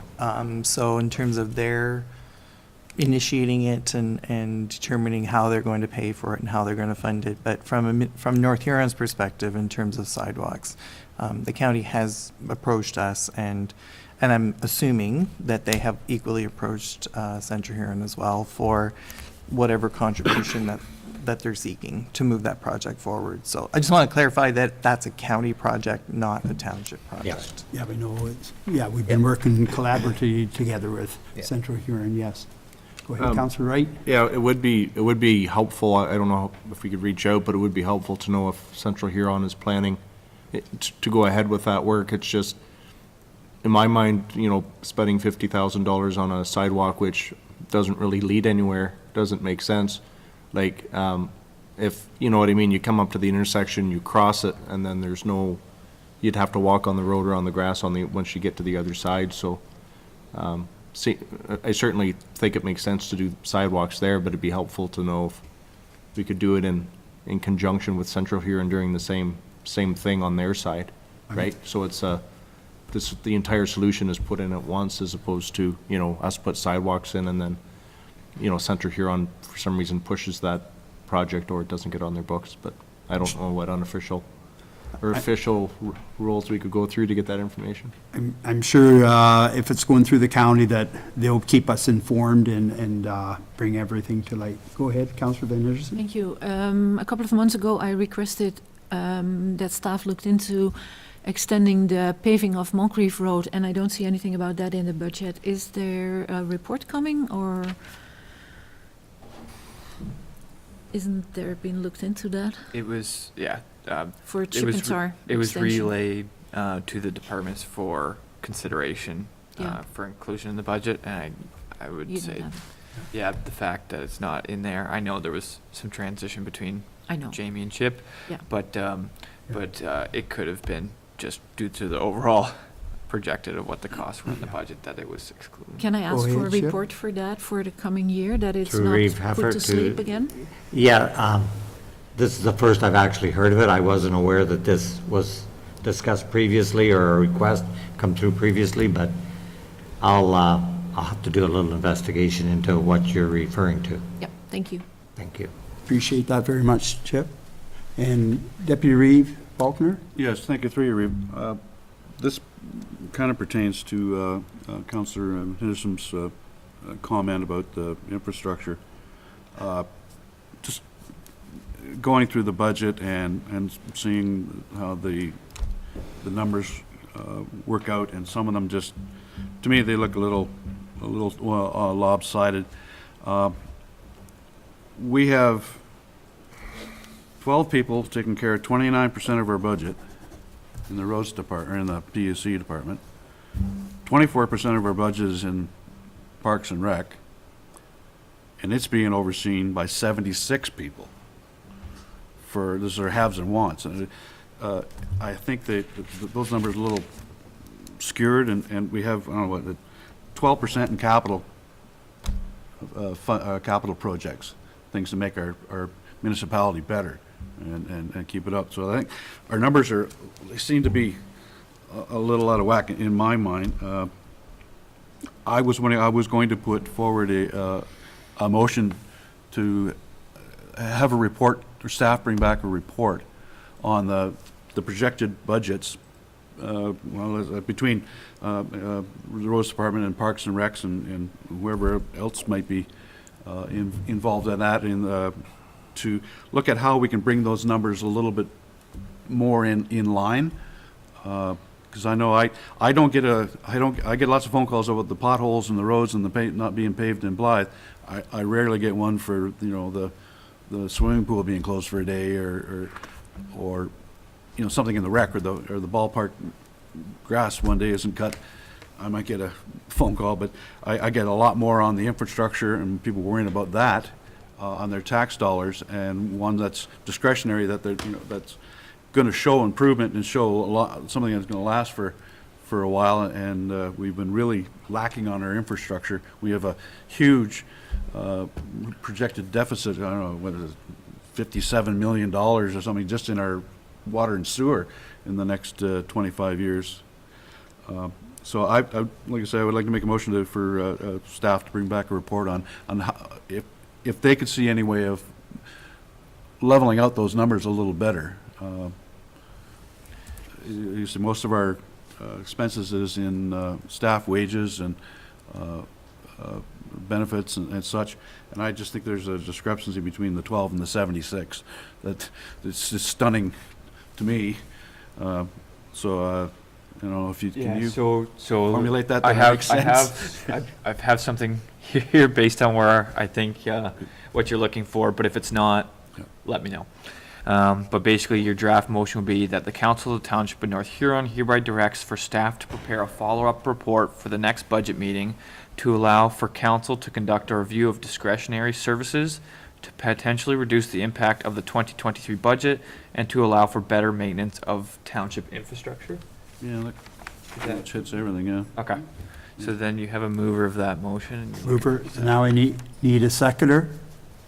I'll second that. Lonnie, Councillor Whitfield. Now, any questions with that? Go ahead. I have one question. I'd like to see staff come to us with the needs and the wants. Looking at this budget, we're going to have to see the needs and the wants and kind of work it down. I would really like to see something like that. Yeah, And that would go I'm along hoping with that's what what this will Councilor do. yeah, Palmer that's is coming up with here. Yeah, that's what I was going to say too, to build on Deputy Reeve Falconer's motion. So the budget, a lot of what's before you is basically what you need to support your existing services and your existing assets. So what Deputy Reeve Falconer's asking for is a review of your services and your assets. And if you reduce your services and assets, you reduce your overall budget, right? So like staff, you'll hear us harp on this all the time. There's two ways to reduce the impact of taxation. One, reduce services and assets and buildings you have to maintain, and two, increase taxation, right? So that's why you also see the stuff in the budget about running the infrastructure to Hutton Heights and continuing on with that project. So I think I believe what Councillor Falconer is asking for in that report is going to hopefully satisfy what you're looking for as well. Okay, I've seen hands coming up here. Councillor Ben Henderson. Thank you, River. I think it will be very hard to say what is a need and what is a want if you look at childcare or something like that. childcare might be for some people a really need because they need the money to have the person have an extra job. How are you going to define that as a need or a want? Or somebody needs to go to the pool because of some physical or health issues to have that. It's not a want, they don't want to, but they need to because they want to survive a little bit longer. They want to be limber.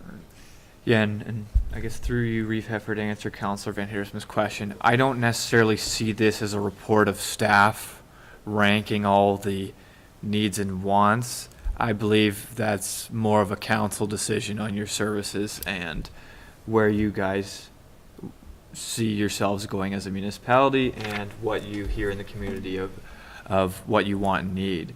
What I think this report is going to identify the services for you that are discretionary. Okay. Right? I think that's probably the easiest way to go about it compared to saying, yeah, well, we have this one, we ranked at a 1 and this a 2, right? That's kind of how I see it more playing out, but I'm not sure. The Deputy Falconer's the one who moved the motion, so ultimately it's kind of what you're looking for. Okay, does that answers your question? Yes, thank Councillor? you. Yes. Okay, Councillor Palmer? Yeah, thank you, Reeve.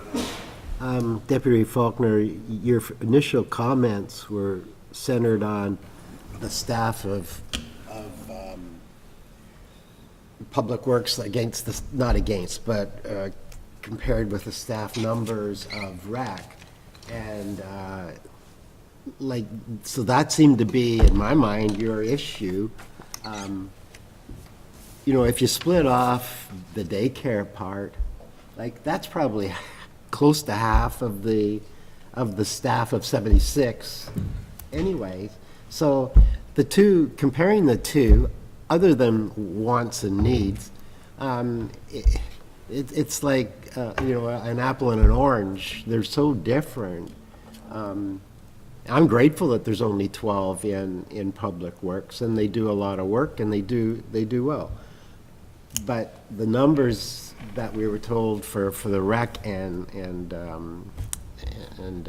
child services, if that's what's regulated, that's what the government says they need to have per so many kids or whatever, so many in the pool at one time. A lot of those numbers equate what the government tells us to do. We don't hire, I'm sure Vicky hasn't hired anybody that's not needed. Thank you. Go ahead, Deputy Reeve. Yeah, thank you. Just for some clarity, I'm hoping that'll come out in the wants and the means. I wasn't picking one department over the other. We're looking at a situation where, to cover Councillor Hitterson's there, wanting to know about continuing paving the road. But in the exact next moment, you're saying, well, that one person that needs the pool. Well, everybody can use the road, but we're spending a lot of money on just on things that only a few people use, not everybody uses, and everyone pays taxation into it. If it costs everybody $400 for that person to use the pool, and we're not getting our roads paved, and we're not getting our infrastructure done, I'd rather flush my toilet and drink clean water than I would, I've never been in the pool or any structure. I think personally, as far as rec goes, you can have, nice ballparks, nicer swing sets and parks where kids can play. They're not manned. They don't have to have a manager, senior manager, assistant manager, and then two part-time people, 5 people running it. We can have recreation and that is less labor intensive. I'm just trying to find some way of bringing the budget back into wants and needs again. It wasn't picking daycare out in particular. Those numbers have always come back in here that they're quite in line. Good, yeah. But when some are out greatly, and I'm not sure whether when I asked that question about the staff and the rec, whether that was including the daycare or not, because it's in a separate line in the budget. So. Okay, Becky, please. Through your worship to Deputy Reeve Faulkner, I'm sorry if I caused some confusion and things when I threw that number out. So that number is the total number of staff under what is rec and community services, which includes childcare. It is full-time and part-time and seasonal. So it is 34 staff alone is childcare. So that's half of that number.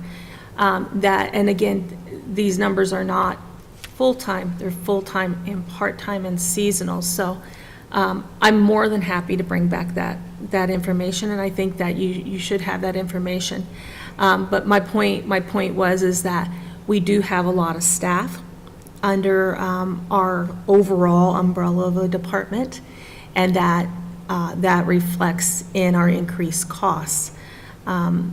In terms of full-time staff for rec, it's not that. We have to have a lot of part-time staff to run programming and things.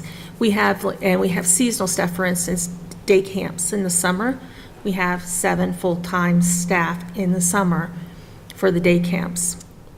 So that was in there, but they're only there for, the day camps from July through the end of August. So it was just demonstrating that there's a lot of staff in the department. We have a pool of staff that we draw upon from the pool to do lifeguarding and instruction. That's 12 part-time staff. So that's what was in that number.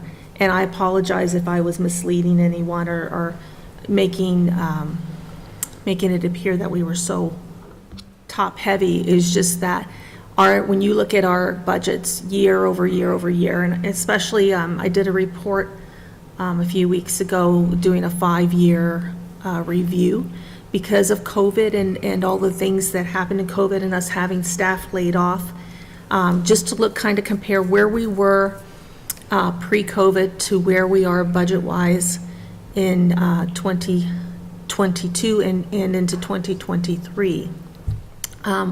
When I looked at that was when I was kind of like, okay, well, we're getting back up to that level. We're rebuilding, we're recovering from COVID, and we're getting back up to that level. And that's what we try to stay in line with. We do have staffing challenges, as council may recall. We didn't point it out in the presentation and things, but council did make some decisions in the fall of 2022 to bring on additional staff to help us with our staffing issues for facilities operations. This budget includes that information for a full year as to what those costs would be. So a full year of salaries, and because that was, again, it was October of 2022 that we brought those staff members on. I go with Councillor Wright had his hand up first, and then Deputy Reeve, and then Councillor McBurney. Go ahead. Yeah, so when this wants and needs things put together, it's going to be important that it be pointed out what staff are fully offset by other funding streams and not through taxation, because Councillor Faulkner's concern is, I think positions that result in tax dollars supporting them, right, as opposed to, say, ECE workers, which are 100% funded. And I know that's a lot of the staff, right, are other revenue streams. My other, though, and I don't want to, I guess it's related, the Carling Terrace road work that was done a couple of years ago, was that all external grant money? Because it gets to the heart of finding money for roads and stuff like that, right, as opposed to maybe outside of taxation streams. Go ahead. Through Reeve, just in terms of, that's a couple of years ago now, but it was, my recollection is in terms of grant money, but also through the user pay system in terms of, so your water and your sewer would be funded through your user pay. So Yeah, it's separate. there was no impact on, my recollection, and again, Okay. a couple of years ago, but I don't believe there was any impact on taxation with that particular But was it, project. sorry, as a follow-up, was it grant money, or was it, or I guess it was more complicated than I thought. It was roads and sewers and water. It was a multi-dimensional project, was it? Yeah, that's my recollection. Okay. You know, If anyone else remembers? I believe in there, we also put a little bit in because of the light crossing. Okay. That we had to add a bit more there, but Yeah, there was someone who came to council who requested yeah, that. because of pedestrian that safety. after the thing, whatnot. So I think let's get them in order here. The hand's still going up. Go ahead. Thank you, Through you, to begin. In the, just for clarification, but in the budget displaying here, under the social and family services budget, that's including the wages of, like, it is split up between, the rec budget is just what's at the rec, and, okay, thank you. Okay, thank you. And Yeah, through you, Reeve. In regards to this here report, I think also maybe with the manpower situation, if we think we have too much, maybe it forces how to run things different, maybe. Maybe there's something different way to do it. I don't know what the answer is, but let's go ahead. Through you, your worship, we can certainly look at things. We were challenged, as you recall, because we weren't getting any applicants for part-time staff, or even full-time seasonal staff for the ice seasons and things. So that was the request that had come forward in the fall, was to make those positions full-time and things. So although council had approved for two positions to be transitioned, two part-time positions to be transitioned to full-time positions, we only needed to do one because the former manager in Blythe retired and decided to just, he actually was the only applicant for the part-time position. So he was able to pick up those hours, which helped us eliminate that additional cost for another position. I did want to point out a couple things, which was why I came up on stage, was just to be forthright so that council is aware, as the Director of Finance has indicated, and you've heard me mention to council time and time again, we do have aging infrastructure. We do have infrastructure that is failing or beginning to fail. So not included in this budget is an issue that has just arisen with respect to HVAC units on the rooftops. Currently, we have 2 units that are down, totally down and have to be replaced, as well as one that is on its last legs. One is in Wingham, 2 are in Blythe. So the one in Wingham, we are going to try to repair it with a heat exchanger, a new heat exchanger. We're going to attempt to do that. That will be in 2023 because they cannot get the parts until at least March. And that's going to be a cost that's coming forward. That will come out of the existing money that is a surplus for us. But what I really need to point out to you is that we are going to be $40,000 overspent in Blythe. So the Blythe Community Center currently has one HVAC unit that is totally down and cannot be used or repaired. The other one, it is on its last legs. So we have placed that order. We're hoping to nurse it through long enough just so we can get the new ones in place. We again are looking at a March project. And again, that money, though, that's not listed as a capital, listed in the capital budget. This all came to fruition after the documentation for this meeting was prepared. And we will be using some of the, what do you call it, surplus or underspent funds in 2022 to offset those costs. But council does need to be aware of it. So currently, right now, we have half operating unit for the Blythe Community Center, where there's normally 2. We have no heat in the lobby or the hot stove lounge area at the North Huron Westcast complex. We have put some space heaters, purchased a couple space heaters for the hot stove lounge that's only plugged in when we have use in there, but the lobby is unheated. We are receiving some complaints, but it's just, we're just going to have to limp along here until we get things looked after. In terms of wants and needs and things in this information coming forward, again, we can, I'll make sure that it's broken down childcare versus the recreation staff. Council needs to be aware, though, that we have fixed costs and non-fixed costs. So the fixed costs, staffing, there's staffing that's directly related to the operation of the buildings, and then there's staffing that's related to the programming of the buildings. Programming tends to be operated on a cost recovery basis, and we will break that down for council as well. But a number of these facilities, like previous councils, this council and previous councils have decided, to bring these facilities on board and make it part of our inventory of facilities and things. So those decisions have been made in the past, and there are fixed costs associated with them that we really can't change unless council changes their service level.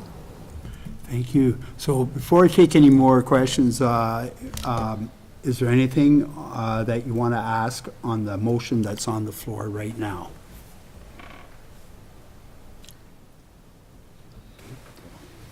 So if there's not, I will read the motion back just so everyone's on the same page. So the motion on the floor is that the Council of the Township of North Huron hereby directs staff to prepare a follow-up report for the next budget meeting to allow for council to conduct a review of discretionary services to potentially reduce the impact of the 2023 budget and to allow for better maintenance of township infrastructure. So your movers, Deputy Reeve Falconer, and your seconders, Councillor Whitfield. Okay. So there's no more questions to that. I've already asked, I believe, so we'll go to those in favor. Carried. Okay, do you want to read the... Oh, yeah, so, well, I guess there are two things that were in Director Towns's slide deck that staff need direction on. The first being the donation requests, and the second being the pre-budget approval requests. So traditionally, and as Director Towns noted, traditionally we've included $6,000 in the annual budget to support donation requests. And each year the requests are received by November and included in the draft budget for council's consideration. So obviously, with that slide, the donation requests calculate to $13,450, which is over what we've traditionally budgeted. So I guess we need some direction from council regarding which ones you want to support, if any. So you are under no obligation to support any. You are under no obligation to budget $6,000 for donations to the community. But regardless of what you do, we need direction so that we can include it in the second draft of the budget when we bring that back. So just, I guess, to review them. So United Way, Perth Huron requested $7,500, and that was for their Northern Huron Connection Center. The Huron County Plowmen's Association, $150, which we've traditionally supported for their annual plowing match. The Wingham District Horticultural Society, so that's a new one this year, and the use escapes me, unfortunately, at this time. I'm not sure if... Okay, so Reeve Heffer can speak to that. The elementary school fair, so that's the elementary school fair held in Belgrave every year, which we've traditionally supported as well for $300, and the North Huron Community Food Share of $2,500. So that one's self-explanatory.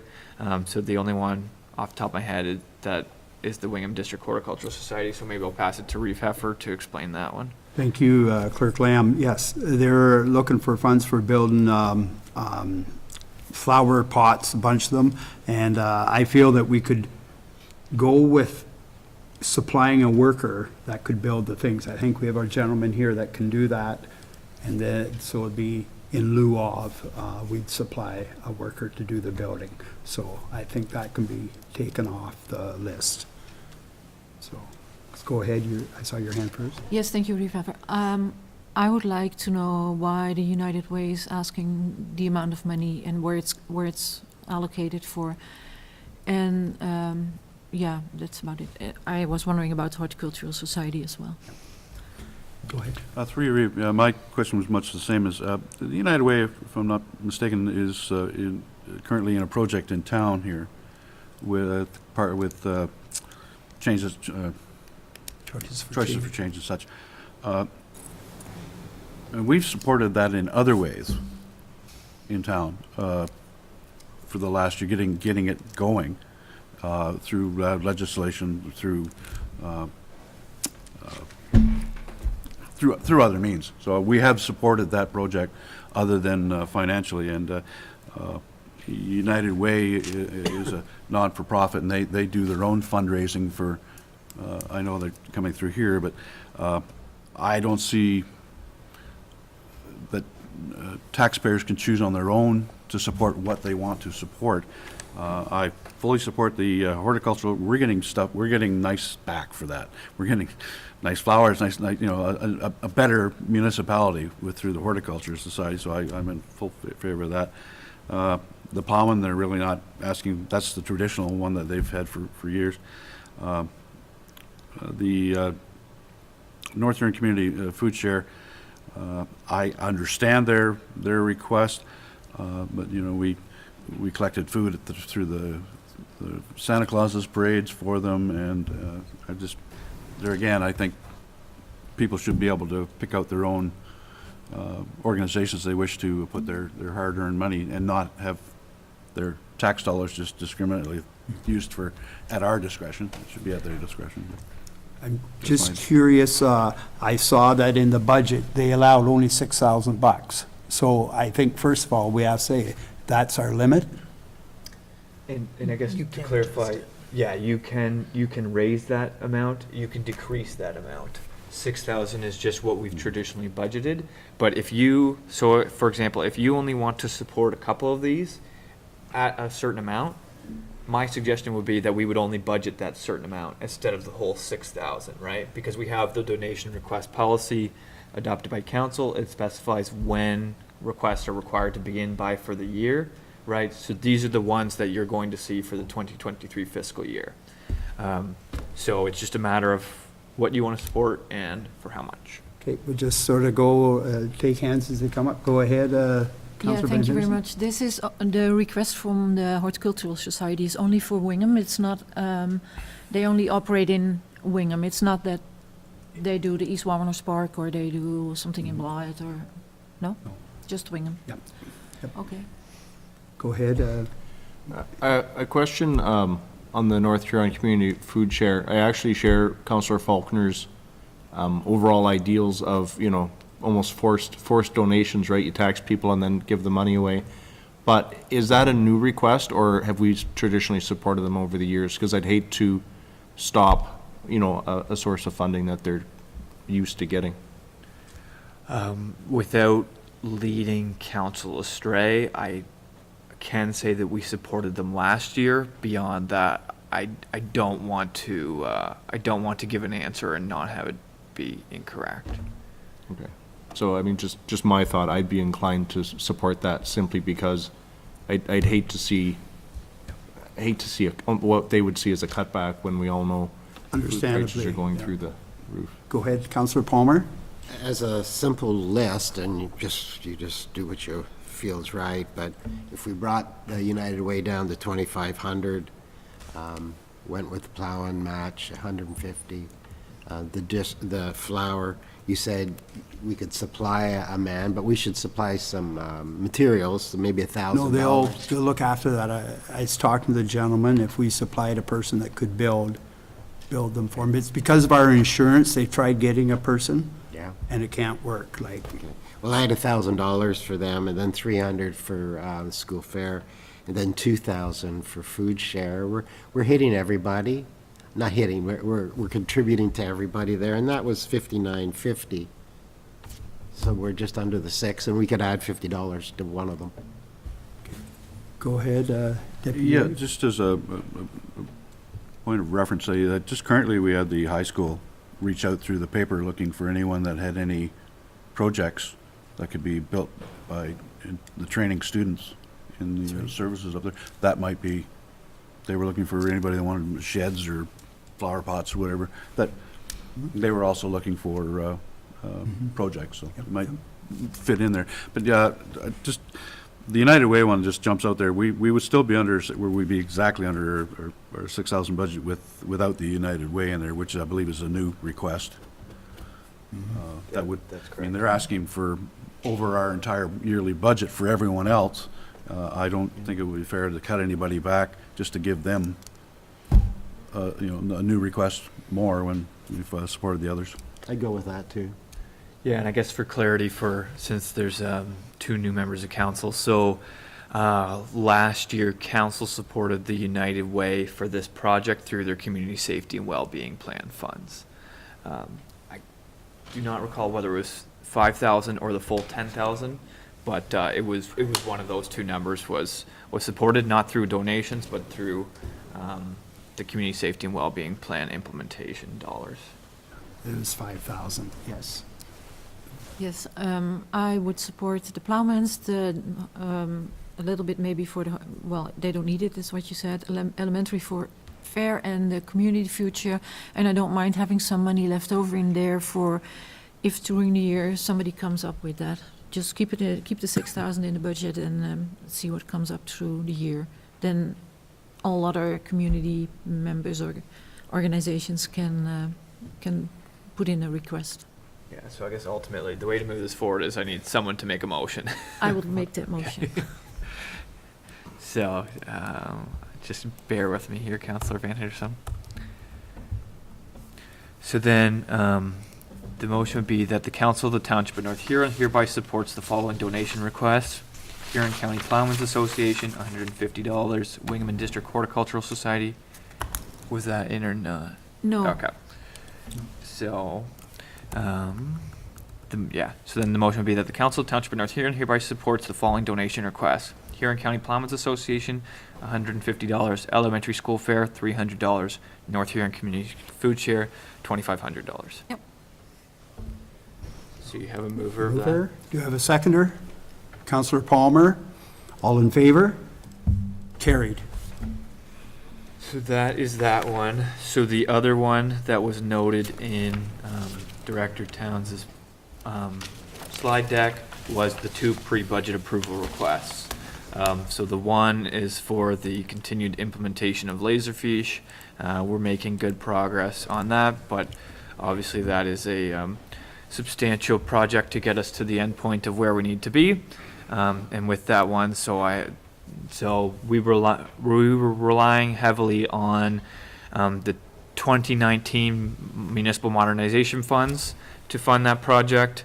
And then also we applied for the municipal modernization program through Intake 2, the implementation stream for those projects. The allocations for those projects are coming to an end. The project is not complete, obviously, and so we need to seek council direction for wages for those staff so they can continue on in the project. The reason it's pre-budget approval is because one of the contracts ends December, and I need to know whether or not there will be a contract extension or not. So, any questions about that one? Go ahead, Deputy. I might first make a comment. Yeah, both those projects, if it's not pre-budget approved, we would lose those 3 years, and we would still have to finish them anyway in order to be efficient in our record keeping from the old boxes downstairs to getting everything online where it needs to be. So I think we're pretty much slipshod on that one. So I will make the motion to pre-approve the two positions for the completion. Okay, and then the other one too is the continuation of the website, and that one, I guess, long story short, we have a website contract, it's up for renewal. You need a municipal website, so we'd like to execute an extension, or I guess an updated agreement for that contract. That is part of the motion. Yeah, the draft motion for sure. The full Yep. draft, yeah, so we don't need to do another one, or? Yeah, so basically your motion would be that the Council of the Township of North Huron hereby approves the pre-budget approval requests for continued implementation of Laserfiche and the continuation of website services. So Councillor Falconer has moved that, and then you're looking for a Do second. we need a seconder, please? Counselor Whitfield? All in favor? I have a question. Oh. Sorry. Is staff happy with the website provider, GHD? Is that something they want to do extend? Is there questions about it? Is it is it as good as they wanted it to be, and is it user-friendly enough? Yes, through the Reeve to Councillor Van Henderson, just to make this quicker and easier. So I did reach out to GHD Digital, which they acquired eSolutions. And then so part of the notes in the presentation went over how I inquired with them certain aspects of the website if we were to remove them, if there would be cost savings. Their response was, so for example, I asked about the business directory, just out of curiosity, because I wanted to know how much that was costing us annually or over the term of the contract. And actually to remove it, it would result in a more expensive contract with them, because then we wouldn't be grandfathered into the rates that we had back with eSolutions. So we'd be changing the contract and the terms of it, and the new price would be 11. So to change any aspect, if we were to remove the business directory for a year and then try and reintroduce it, we'd go from 6,200 up to 11,000 annually. And if we were to just remove it and then not reintroduce it at any point in the future, we'd still be paying 8,000, I think it was 8,500 annually. So right now, everything, all the capabilities that we have with the website are sufficient.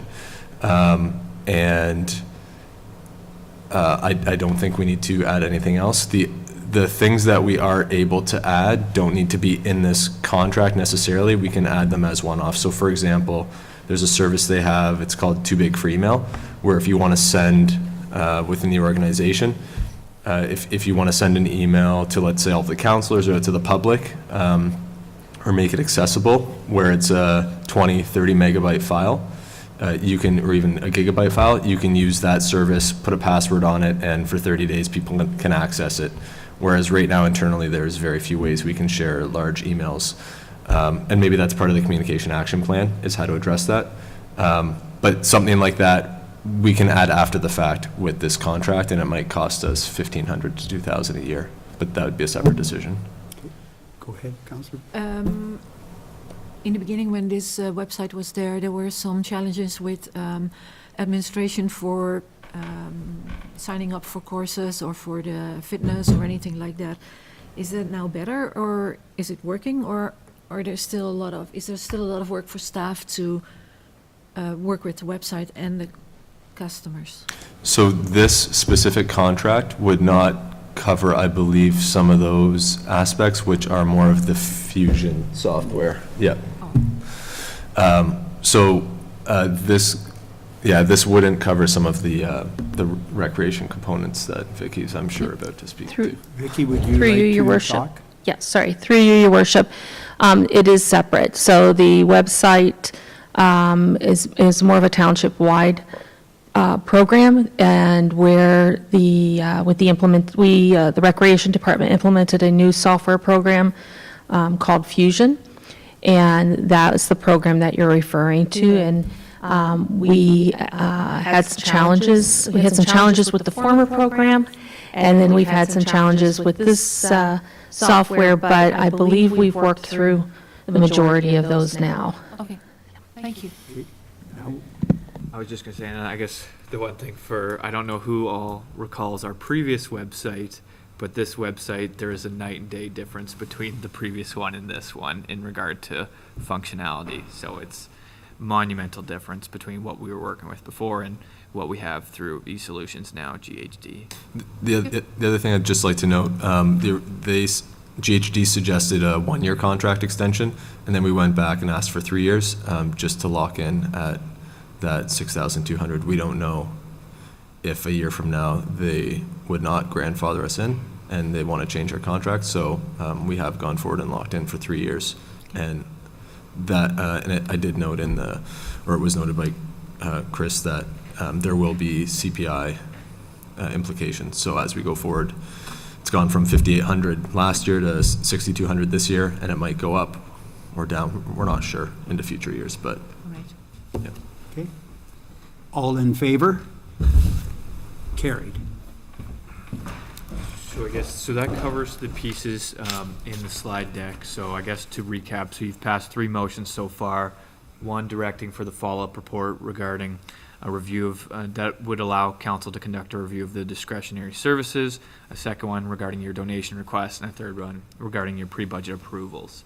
So I guess at this point, is there any other direction you want to provide to staff in advance of the January 13th, potentially 12th meeting, so that we can incorporate that into the second draft of the budget? Okay, I have Dwayne or Chris also, I don't know if there's anything you guys need as well in that you'd be seeking direction on, just so that we're not missing anything. But Okay, so I had 2 hands go up. Go ahead, Councillor Wright, then followed by Councillor Palmer. So on Monday, we're going to have a delegation from the Wingham Homecoming Committee come. I know homecoming committees typically, the goal is to net zero, right? They don't try to be a moneymaker. But there are going to be upfront costs in 2023, and then the income will all come in 2024. So I'm just thinking from a budget perspective, what's the strategy there? Do we have to, would that be pulled out of some existing funding? Does there actually have to be a budget line item created for that? I'm just curious, because you're going to be looking for us for the upfront money and then reimburse at the end, right? yeah, so based on our research of the history of previous years, basically they asked for seed money. I believe it was only about $5,000 to start in seed money. So I highly doubt we would have created a separate budget line for that. But again, due to the timing with the election, with this group, they have done some stuff already. So whether they need that seed money in advance, I'm not sure. So I guess, for lack of a better way to put it, I think we'll have to see what the request is when they attend as a delegation.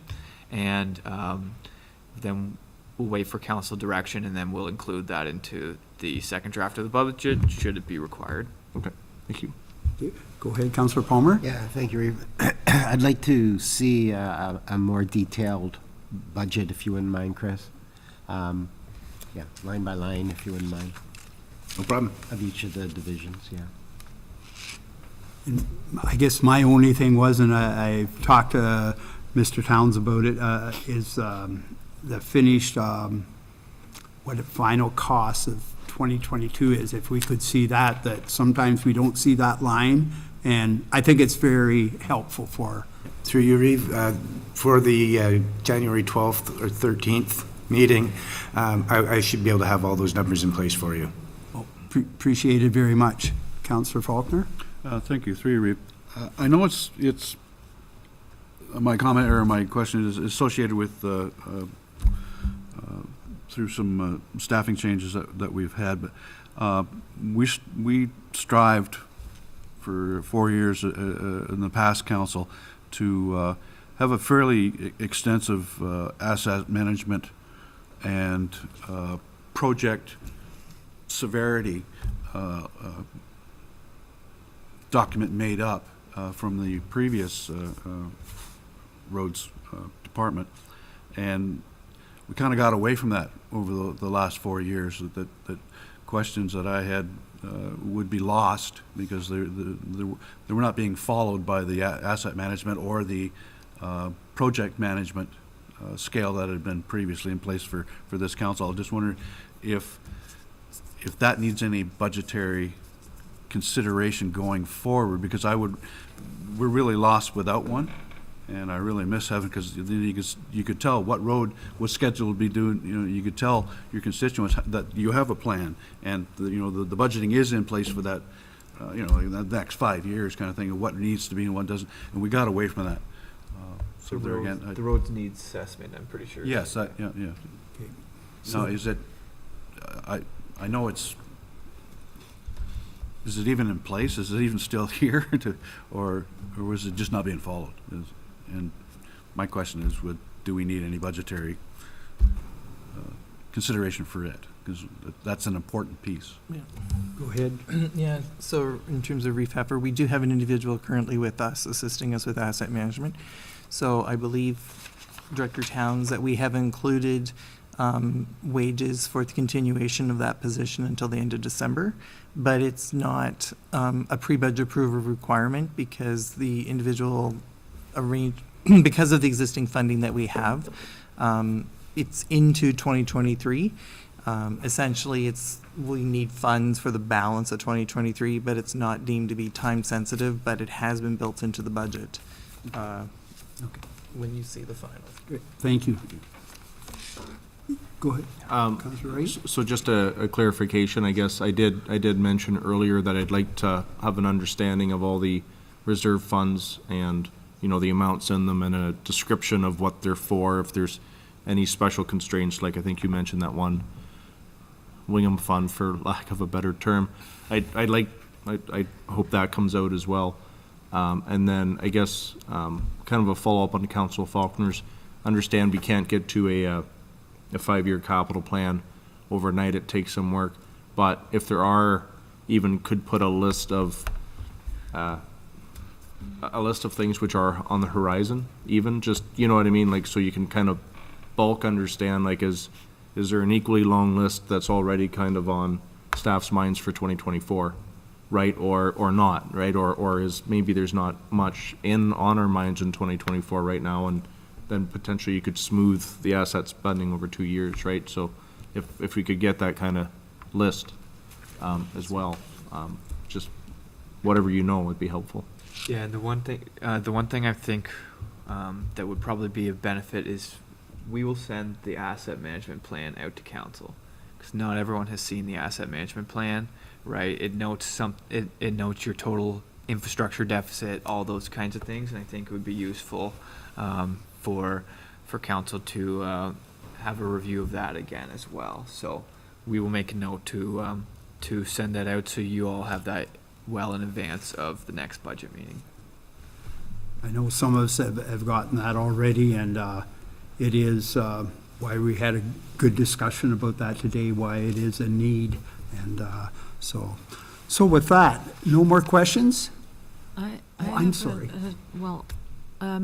I won't be available on January the 13th. Can we change it to the 12th? Yep, that was my next. Is that? That's why. Okay, thank you. Yeah, and so Councillor Van Henderson did reach out to me, so I did look at availability of the space on the day before, which is Thursday, January 12th, and that is available as well.